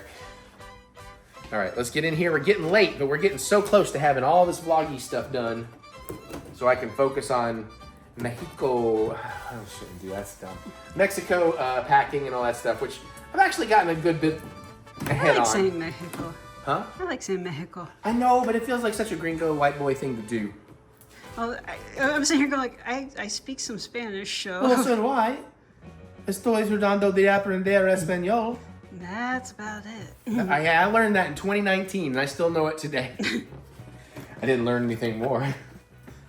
Man, I'm just having flashbacks to carrying this thing out of the damn park. Yeah, I remember that being kind of brutal for you. Yeah, like the bag handle tore. Because I think you also called me, like while you were waiting for your car or something. Yeah, it was rough. I think you were also drunk from Olga's and. Yeah. It was fun. Okay. All right. Ooh, hello. We have stuff. I believe that's the remote. That feels like a remote. We'll check it out later. And We've got instructions. Oh, Bane likes instructions. So does Clayface, because that's who I'm doing, not Bane. You didn't have to pull to me, sorry. Shoot. Ain't nothing in there. Yep. Oh, this is cool. So how heavy is this? Not super heavy.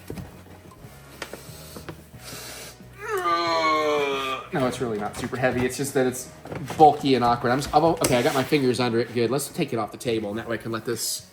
There you go. Now, if you want to help push down on it. Almost. There we go. There we go. Oh, shit. Let's not tear up the table any more than you already have. A little taller than I expected it to be. Sorry about that. It has wheels. Yeah, well, I mean, it's gonna roll around. Do they have wheels or do they have treads? No, they have wheels. They have, okay. Yeah, no, this is completely screen I accurate. I know you said that, but still, I vaguely think of them as having treads. No, this is right. There's switches and stuff on the bottom. Oh, I guess that's a variable speed control? I guess. I was showing it to camera. I don't even know. This stuff will light up. We got some, try to show off the angles here. Some nice weathering going on it. So these are basically supposed to deliver messages because the Empire doesn't believe in email? I think they're like message droids and also spy droids. I don't know how firmly we've established what they actually do. I just know they're very cool. We got a very simple remote, forward and back, side to side. So, more or less like the Droid controls. Droid controls have a lot more. Oh, there's a couple buttons here, but that might be... That might be for sound. Yeah, so I guess it goes this way. Back and forth, side to side. Screw on battery panel, but we saw some lights, so the batteries are probably fine in here, unlike a certain something. That I don't know if it happens in this episode or the next episode. Okay. All right, now we're gonna do the instructions. Well, would you be doing that unboxing with this unboxing? No, it's two different videos. I just don't know which one I'm putting in which okay. video. Sorry. I think it already I thought happened. we were still doing vlog stuff.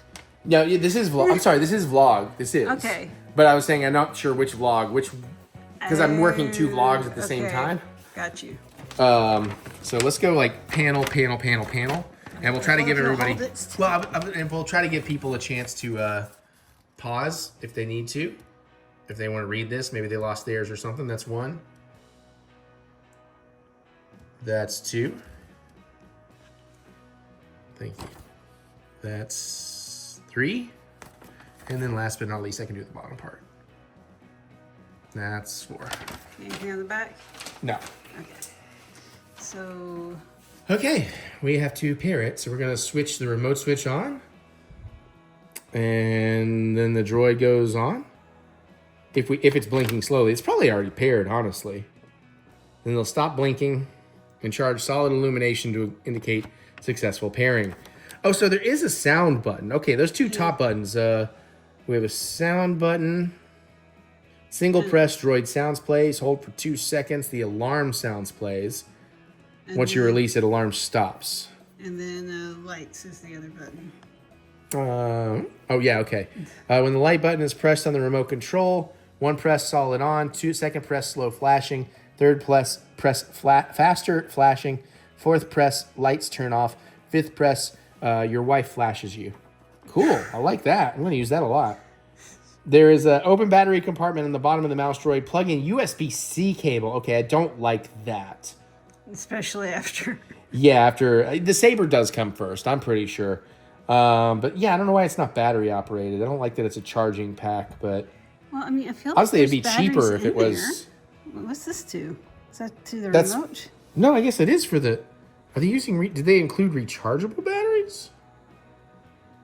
We'll just have to try turning it on and see what happens. Yeah, let's play with this sucker. We've made so many videos. I'm ready to be done making videos. Okay. Okay, I'm going to set you on your side very gently. So you take a look down here. So we got the battery compartment. Pop that open. Oh, no. The cable is actually... Okay, I like that the cable is installed. No, it is a rechargeable battery pack. What is it talking about a battery pack Maybe for? that's for the remote thing. Probably. Okay. So... But that's nice that they gave you a spot to hold the cable. I appreciate that quite a bit. Yeah. All right, so we got just a single phase. Oh, no. Are you not fucking charged? Probably Oh, wait, not. hold on. I'm supposed to... Hold on, wait. No, we're doing it out of order. We're supposed to turn on the remote. And it's blinking. Then we turn on that guy. And I don't even see where a light would just be. went solid. Oh, then it must have been, come on, maybe there's a blinky light somewhere else?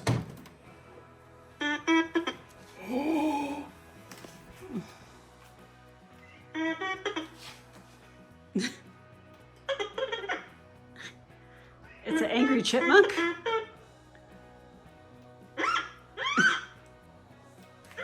Oh, wait a minute.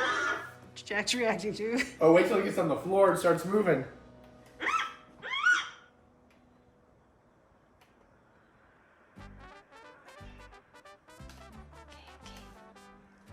I do wish it had like synced up, like the blinks are more when it panics or something, but all right, I do not want to roll this up here. Yeah, please don't. Floor. Those are actually bigger than I remember them being in the movies. No, I mean, I know you think that, but then you think about the movie and this is how big they are.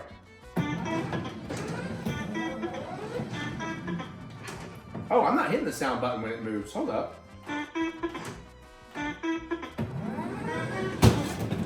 Whoops. Shit. I'm too busy watching it, I'm not tracking it. I think I'm actually doing this. I think I'm holding the remote upside down. That doesn't make sense though. Yeah, no, turn, No, I had it right. because the sound button should be on the top. Oh, there we go. Okay, let me move the box here. This thing is awesome. Wow.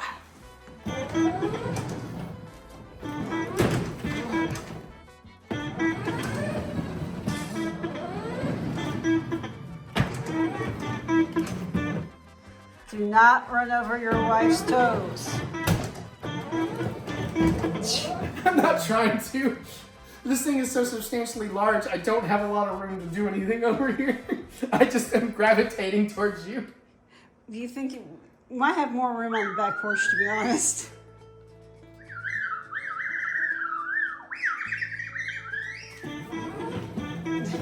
Jack is like, what the hell?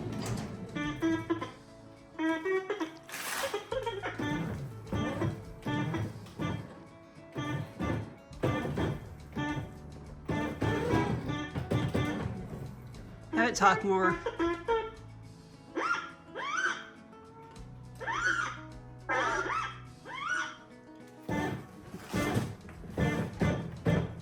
Jack is like, I can't.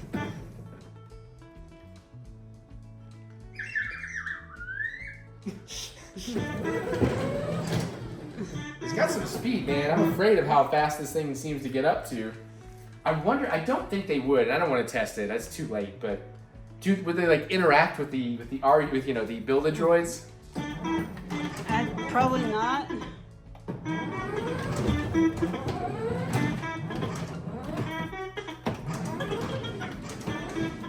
It's got some good handling. Oh, Aaron, I just spooked Aaron. I'm sorry, Aaron, I didn't mean to do that. I saw you a second too late, buddy. You okay, Aaron? I didn't hit him, I just spooked him. Because it came right at him.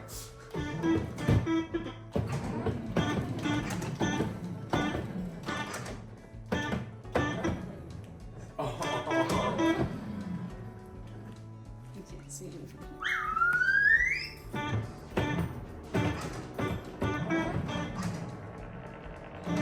There's like, yeah.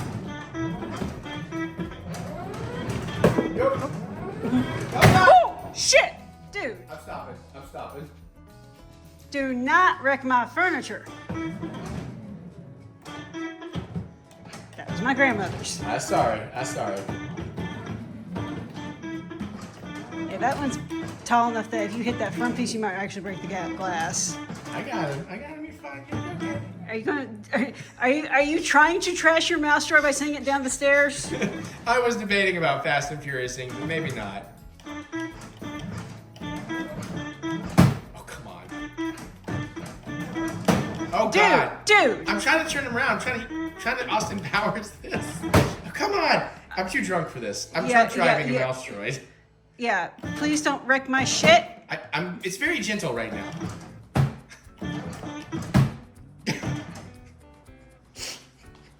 Just move him.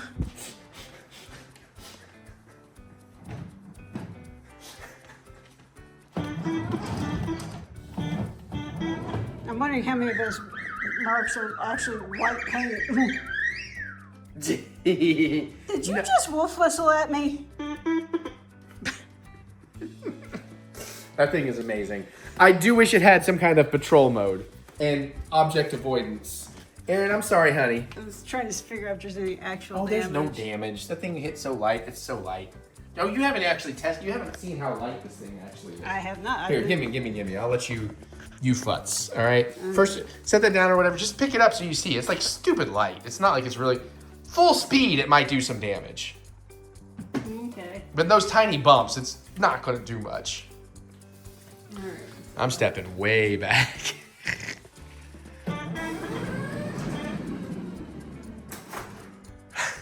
Good thing you had a soft buffer. Well, I had let off the gas. Yeah, but that's the thing. He keeps rolling. It's not like a short stop. You know what I mean?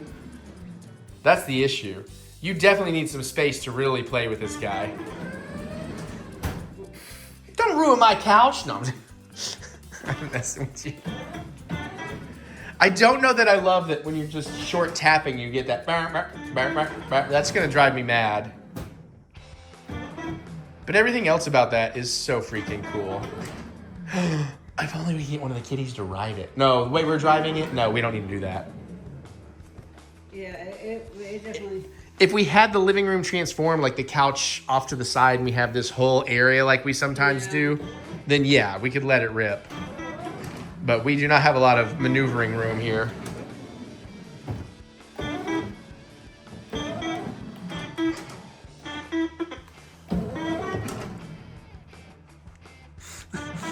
I'm so glad I got this. I got one of like the last ones they had, and it never went back on sale anywhere.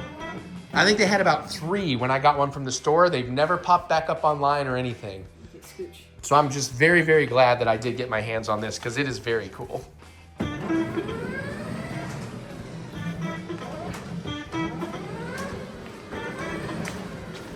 Oh! I lost my line of sight. Oh, Mary's learning to be a drone operator. At least my drone has obstacle avoidance. Oh yeah, I'm not gonna follow too much into your office because I haven't checked for addresses and paperwork and Yeah, no, you don't. it's very dark. I don't think we'd see it, but I was just kind of waiting till more late at night. They ain't coming out at 10. There's been some well, I guess there's been a little porch piracy too, but there's been a bunch of people checking cars, and I guess Mary and I didn't tell you about our freaky experience the other night. I wasn't really going to talk about it on camera because it's just weird. Okay, I'm going to let her drive. Random fluke happened. Apparently we had, like every few months, somebody comes around this neighborhood and checks cars, which fucking sucks because this is a pretty nice neighborhood, but recently, the other night, they came, and on our Ring camera, we couldn't really see them, but somewhere between 2:26 a.m., 2:29 a.m., they were right out our front door, and something spooked them, because apparently they dropped a whole bunch of pennies, I've now learned, and a flashlight, but they happened to drop it in a way that was pointed right into our windows and at our front door. I think that's when you were coming down from your office. Probably, yeah, to go hang out on the deck, and I didn't notice it then. But 15 minutes before Mary was getting up to go to work, I noticed there's a flashlight randomly sitting on our porch pointing into our house. It was very unnerving, so I grabbed my machete. So I wake up. Well, hold on, I grabbed a machete. We wait for daylight to see what was happening. It was nothing. We figured all this out. But So I wake up to Eric in the living room, what I like to call sleep drunk. that's fair. And, with a minor panic attack, still going like, don't freak out, I've got a machete. Yeah, I guess that is how I greeted you. I didn't want you to wake up and be like, what the fuck? You know what I mean? Yeah, so... Like, I wasn't holding it in any threatening manner. And you're like, look at the front door. Yeah. So I was like, as I see the light, I'm going, well, that's not one of the landscaping lights. Right. And then I see it's like not moving or anything, so I creep up to the door and he's like, okay, that's a flashlight. And he's like, I'm not opening the door till daylight. I was like, fair enough. The funny thing is watching him, when it finally got to be dawn, watching him open the door and check for trip lines. Listen, I've seen enough horror movies and stuff, man. And at the time, I didn't know it was people checking cars and the guy got spooked because I couldn't see anything on the Ring camera, just a ghostly image. My Ring camera, because he was far enough away, we had one frame. And it was like this ghostly blur in the light showing up. Now, here's the thing. And I've seen enough horror movies, you know? In that one frame, there's something, you can tell there's light bouncing off an item that looks like it's either a thermos or a spray can. Yeah, because Mary also saw it. Yeah, she got a different angle than her somehow, so. Well, I blew up the image. Right. And I'm sitting here going like, if you spray paint a Ring doorbell, does that disable the motion? I don't know. That's a good question. Anyways, listen, it turned out to be nothing. They were apparently walking through our front yard and got spooked. Dropped some coins, dropped their flashlight. Oh, they were doing more than walking through the front yard if they were at the porch. But they weren't on the porch. They weren't close enough. Okay, listen, this is why I didn't want to bring this whole thing up because it's a whole conversation. Okay. It seems to have been nothing on our end. But obviously we are going to look into better motion lights and all that stuff than we have in the coming days. Because apparently these motherfuckers show up in this neighborhood every few months. Because I've seen Ring cams from before when this kind of shit goes down. And it's just, I remember now, I've seen it enough. It's the same motherfuckers. Because this one guy, he shows his whole face, shows his whole head. But it's just such petty enough shit the cops don't care. And listen, cops can fucking suck. Especially bigger cities. But Lexington cops, there's other parts of Kentucky, not so much. There's the famous thing in Louisville. Yes, they fucking suck. Most Lexington cops are pretty decent. They're pretty chill. But also, like, I've lived in this neighborhood for 25 years. I've had my car gotten into 3 times, and 2 of those times were technically my fault because I had left a door unlocked. And you know, I don't leave anything in there. They rummage around. They don't find anything. One time, though, I had my car, literally, they broke the window, and there was blood. And this is when I did call the cops. And I was telling the cops, like, are you going to dust for prints? I mean, look, the guy's blood's right there. And they're telling me, it's like, it's not going to go anywhere. There's no reason for us to do that. We're not, you know, I was like, oh, okay. It's like, I mean, he stole a pair of sunglasses, you know, it's like, all right, fine. I'm getting Anyways, vibes from these lights. I don't know what kind of vibe. Lego? Yeah, they do have Lego vibes. But that's partially why I wasn't really telling that story, because it was just a wild, weird story. But Mary wants to tell the world all our business. Really? All right, listen, Mouse Droid is awesome. Love it. We gotta go. Hold on, Mary just... Where's your good joy? Mary just reminded me that maybe this is a thing. Does that actually move, or is that just... Oh, it does move. So... And is that... we picked up something. I don't know what that The is. fuck did that come from? I don't know. Never seen that anywhere on the floor. Yeah, I don't know, man. So we're gonna see how this goes. I don't know, adjust it to one extreme. Go all the way that way. This is gonna be slower. Because she's right. We're gonna find out if it's a speed or a steering. Because it's further apart, which I feel like that would be... Right. Since I'm cameraing, I guess I will let you, let's see what I did.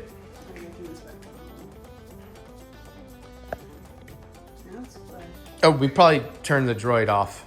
Did you turn... No, I didn't turn the droid off. Did I not turn the droid off? I turned... Huh?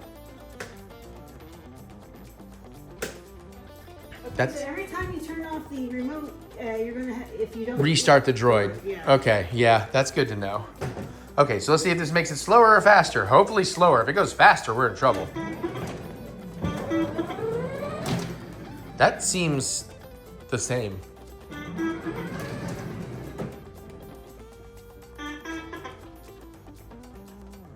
I don't think it'll be sound or volume. I think it's mostly maneuvers. Aaron, you don't want to hunt this mouse, buddy? It's like, fuck no. That mouse can hunt me. Let's turn it all the way, the dial all the other way. Because I don't see much of a difference. Alright. Yeah, 'cause I didn't see this on the instructions either. So I don't know. Maybe I got it. Maybe it's just there for show. There's really tiny print here. Trademarks. It's upside down. Yeah, well, we ain't gonna zoom in on that. All right, let's just, while we still remember what the speed and the turning worked like, try it again. Alright. That's the same speed. How does he turn? Oh my goodness, the coffee shop. Shit, my orientation is... Yeah, that turning also looks... That turning does look maybe tighter. But I don't know because I'm not running the controls, so... Nope, that's the same. Okay, so maybe it's just decorative. I don't know. I guess. I felt like it did something, though, when I turned it all the way to one side. I saw the wheels kind of shift, but... Huh. Well, if you know, you can comment below and tell us. No, I'm messing with you, dude. That does not have enough force or weight. If that had been full speed straight into a toe, maybe.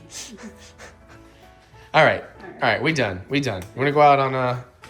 No, I'm not going to do that. That's for me. I was about to go out on Mary's butt, but that's for me. I get that butt. More stuff! Yeah. Bah. We did all of Mary's. Now we're going to do all of mine. We've got 2 more red Kyber crystals. Honestly, since I'm not getting back to November, I feel like I should have bought 4. Because we're opening these like 3 days after we got back, and now I'm going to have 10 weeks before I get to buy any more. I'm going to end up with like 1,000 fucking red Kybers. Let me get one started for you. So you asked me to pick these out for you.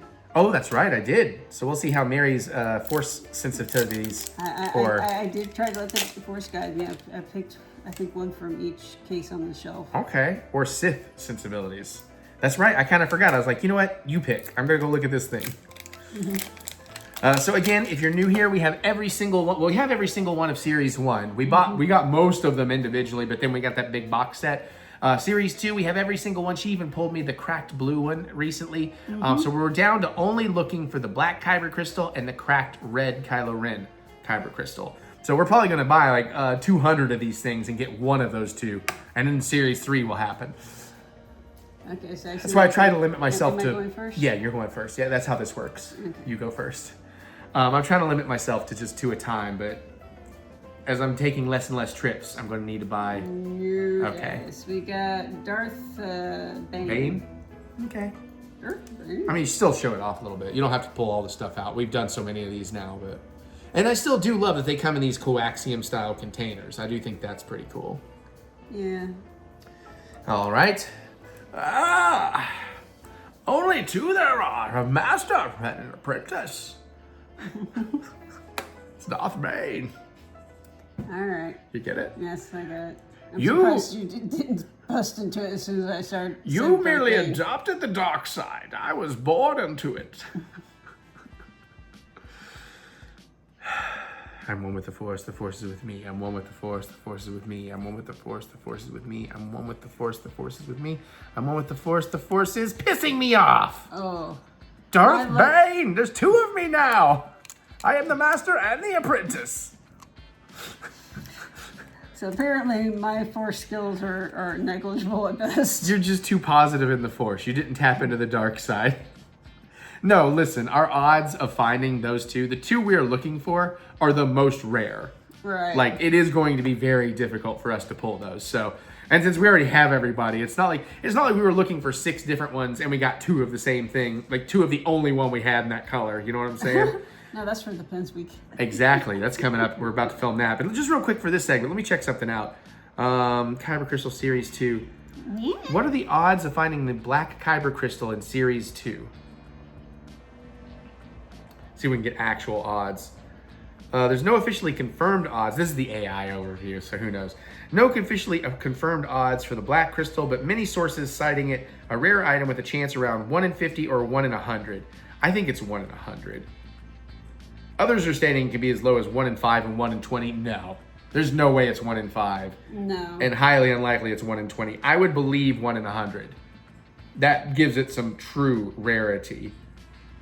Okay. What are the odds of getting the Kylo Ren red Kyber crystal in Series 2? Again, we're using the AI answers, so take it with a grain of salt. That says between 1 in 10 and 1 in 100. I'm going to say they're both. I bet you the black crystal, one of them is 1 in 50 and one is 1 in 100. Jack agrees.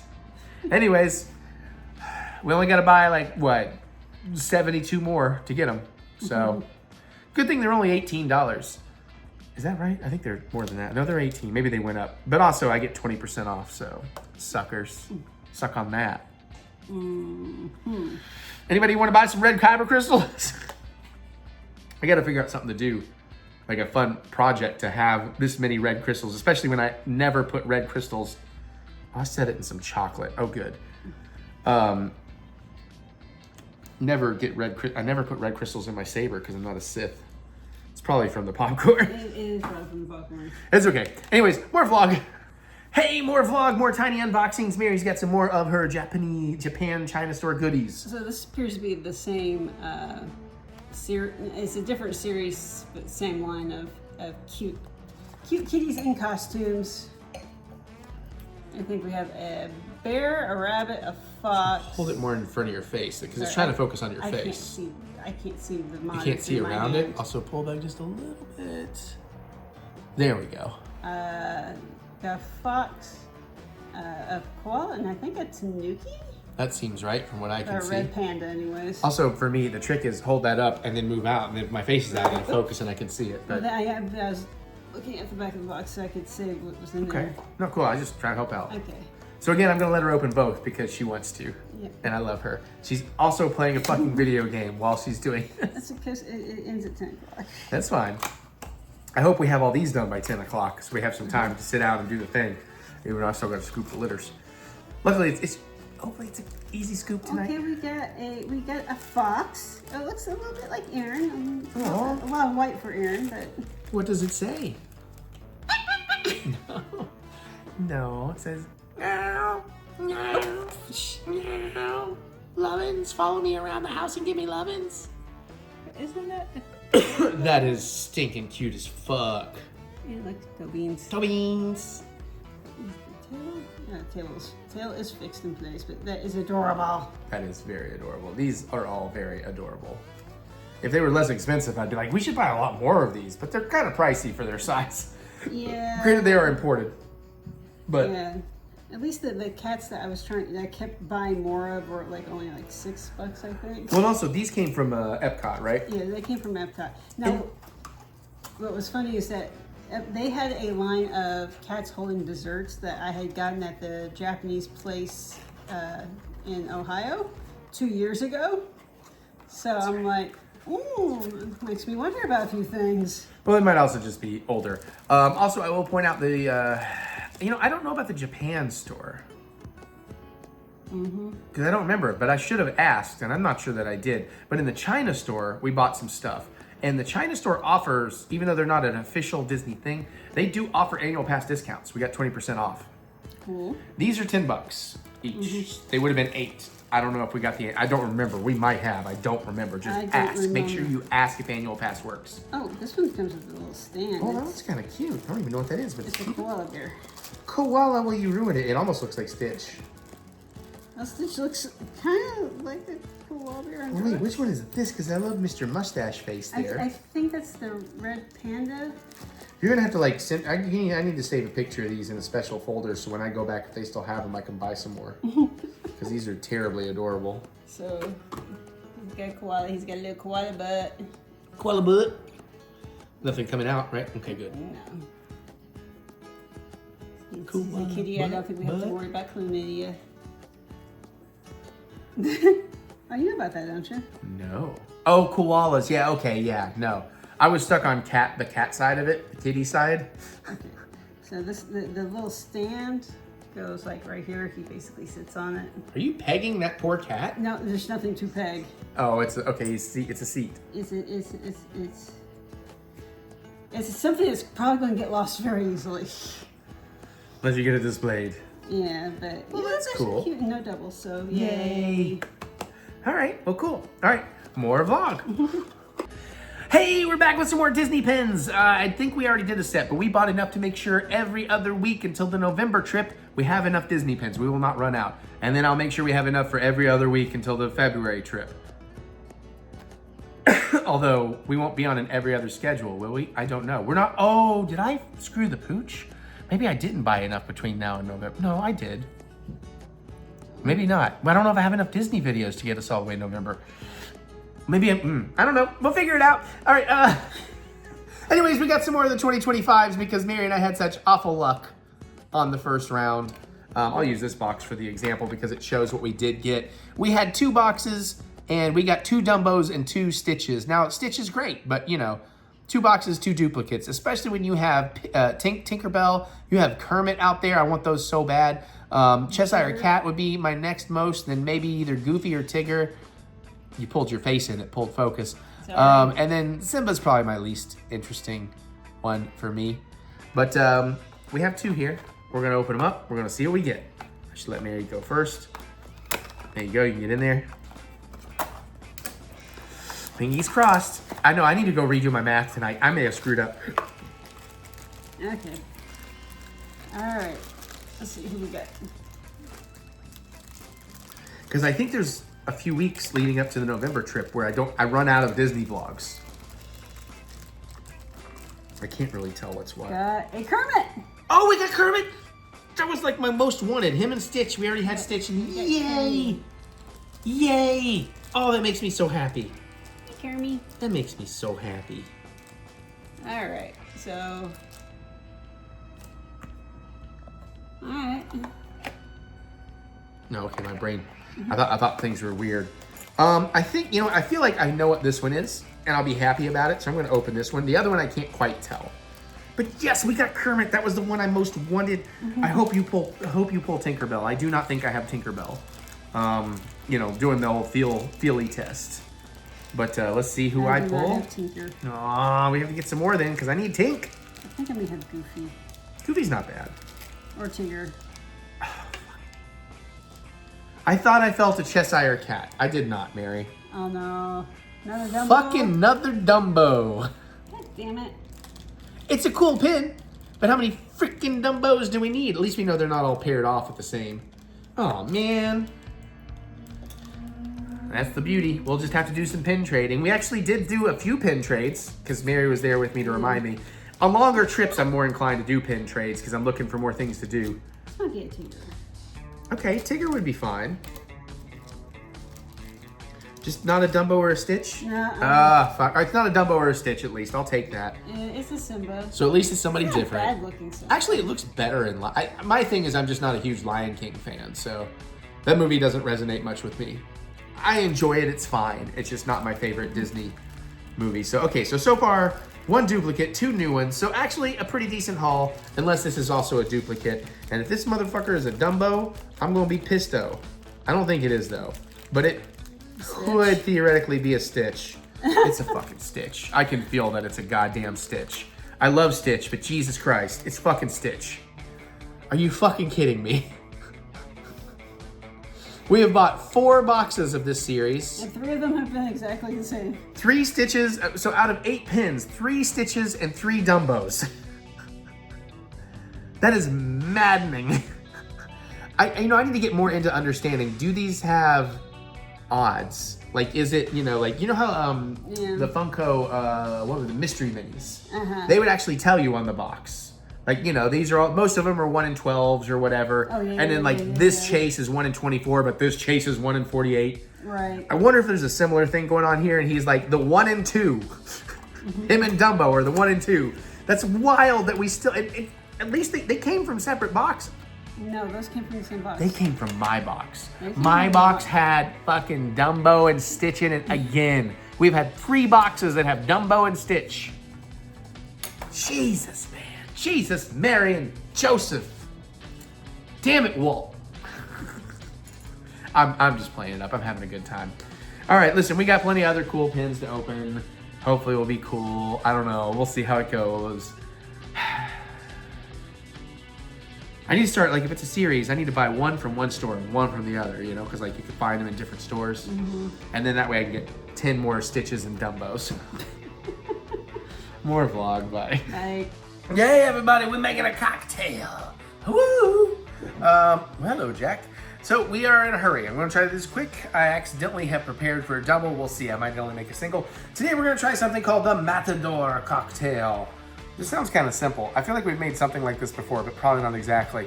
For 2, which I'm maybe making, you need 4 ounces of tequila. Doesn't say what. I assume Blanco. 4 ounces of pineapple juice, 2 ounces of lime juice, and freshly squeezed, 2 teaspoons of simple syrup, and pineapple wedges for garnish. I'm not doing that. I don't have time. My simple syrup is old. I dumped a bunch of it, but I think I have just enough. It took 3 limes, but we did get 2 ounces because my first 2 limes were really underproducing. My third boy was big. We got a 6-ounce can of Dole pineapple juice, and we got a freshly opened room temperature bottle of 1800, which is fine for mixers. So we're gonna get our shaker. We're gonna throw a bunch of ice in here. Shake, shake, shake. We are filming this post-Mexico. Oh, good. The ice is all. There we go. Yeah. Good job. I got it. Don't worry. Cancun was great. If it would have been a little sunnier, it would have been wonderful. I don't know how much ice is in there. There's a bunch of ice in there. I'm going to measure the simple syrup first. If I have 2 teaspoons, we're making the double. If I only have 1, I think you have to. I think I might. It's going to be very close. There were some little black floaties, so I kind of dumped a bunch to get rid of that. And then I was like, oh my God, I dumped so much. Oh, we are golden. Told you. Mary, I know. You're the smart one. And there's some left too, but that's all right. This is pretty old. I do need to get it gone. All right, so we're definitely making the double. Okay, with that said and done, we have the 2 ounces of freshly squeezed lime juice. I was measuring it, is why it's already out, because I wanted to make sure I had enough. Okay. 4 ounces of tequila. So do a double measurement here.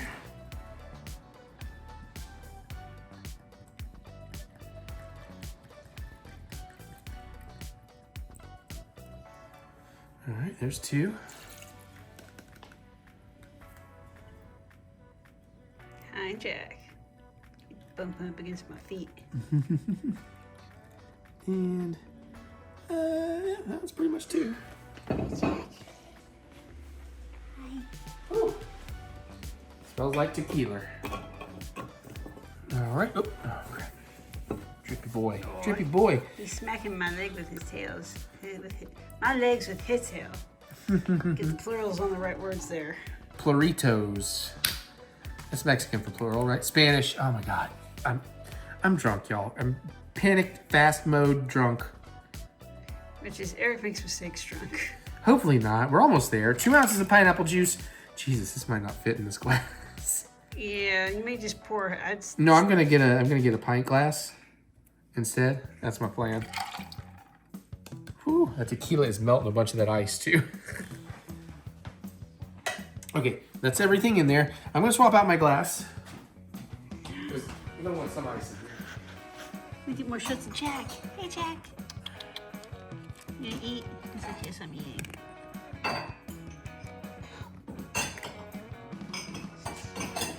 That's a hungry boy. Tonight we're gonna use the Godzilla glass. Because oh no, there goes Tokyo.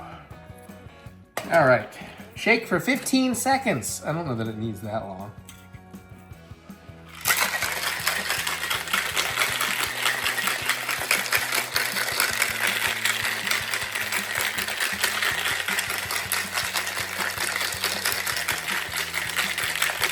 Well, that was about 15 seconds. Woo!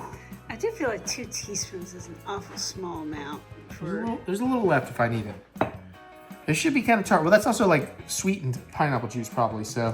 Oh, yeah, okay. You know, it's not fresh pineapple. Well, fresh pineapple juice is kind of sweet too. Did I do it all? Add ice to the glass. I knew I was missing a step. I had to look at the recipe to remember that I want ice in the glass. That tells you how flustered. How long have you been doing this? That tells you how flustered I am. Sure, maybe about 6 cubes, 5 cubes, 6 cubes. I don't know what I actually got in there. All right. Frothy.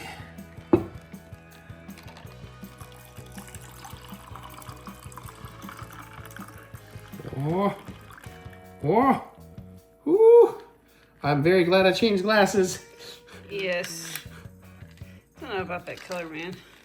Well, it's like a pineapple juice color. Fairly standard. All right. But it's like, I kind of feel like if you have a yellow, you want more vibrant than that. Otherwise, it starts looking like other things. You're more worried about it than I am. Looks like a nice pineapple soda. Soda. Soderberg. All right. Okay.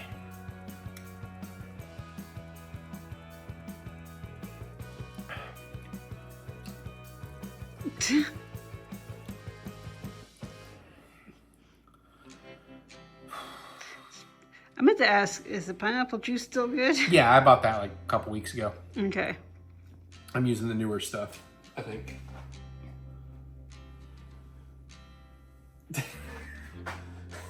Why are there light bulbs everywhere?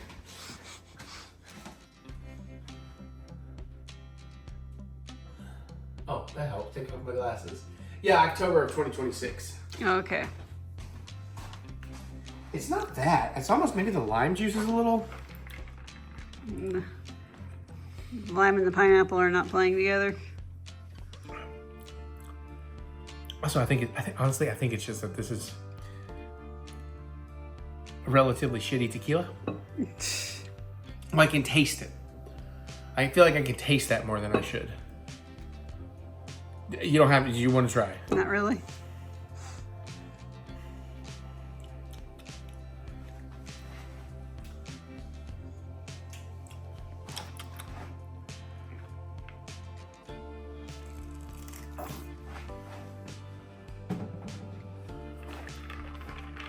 I mean, it wasn't awful. It's just...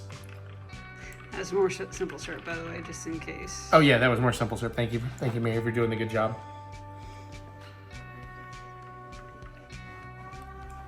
That's better.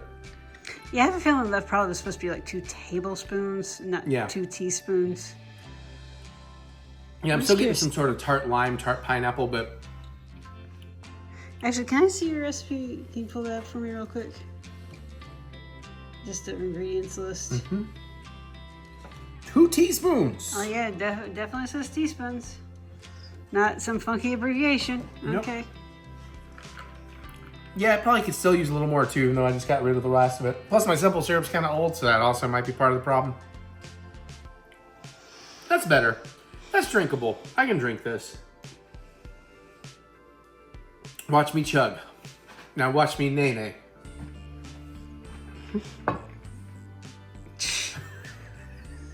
Hello, fellow kids. Thank you for putting that down before you tried to I haven't had a chance to get that drunk yet. I'm still pretty... Is it dapping? No. Yeah, dapping. I Okay. dapped. Now I'm macho man, yeah. I wanna be a macho man, oh yeah. All right. Speaking of Content, what else can we do that's funny while I'm drunk? Oh, I don't know. I might have a little idea. oh Let's no, gather around while we do a little light reading and enjoy a nice beverage with what just showed up while we were gone. Today, on Reading Rainbow, Onyx the Fortuitous and Talisman of Souls, Gory Book Edition.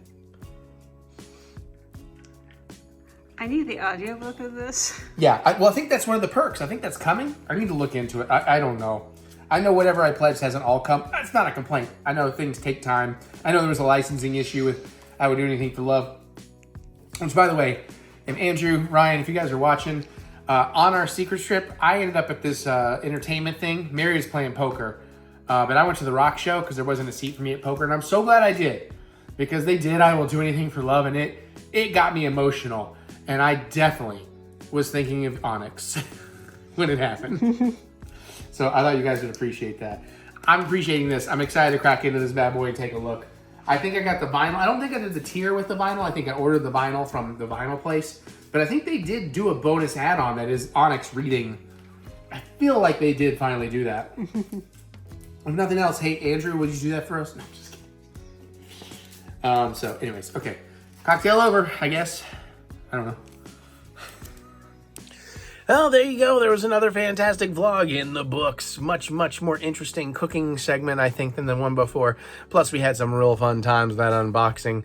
And hopefully some other cool stuff. I hardly remember what's in here, to be honest. I do remember what I just mentioned.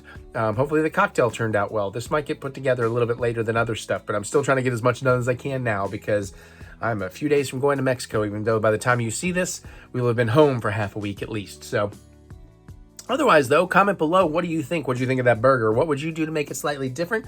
Or have you going to try it? Are you going to try it? Let me hear your thoughts. How do you season your burgers? Let me know. Geek out with me in the comments. I look forward to hearing what you have to say.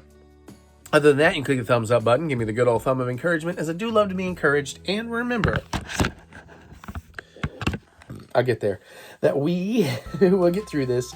We will get through this together with Han and Luke helping us out. You can also check out my music anywhere you listen to music. Get excited for some more stuff coming soon. Look up EricButts, try a couple of songs, get stoked. Still, in the meantime, plenty of video game Let's Plays coming. And, of course, food and cooking videos, filmmaking, all that and more you can follow right here. Or go to ericbutts.com for all your funky butts fun. By now, I've done some filmmaking. And in the meantime, there's lots more in the links in the description below. So click that see more button to see more butts. But honestly, I got to get out of here.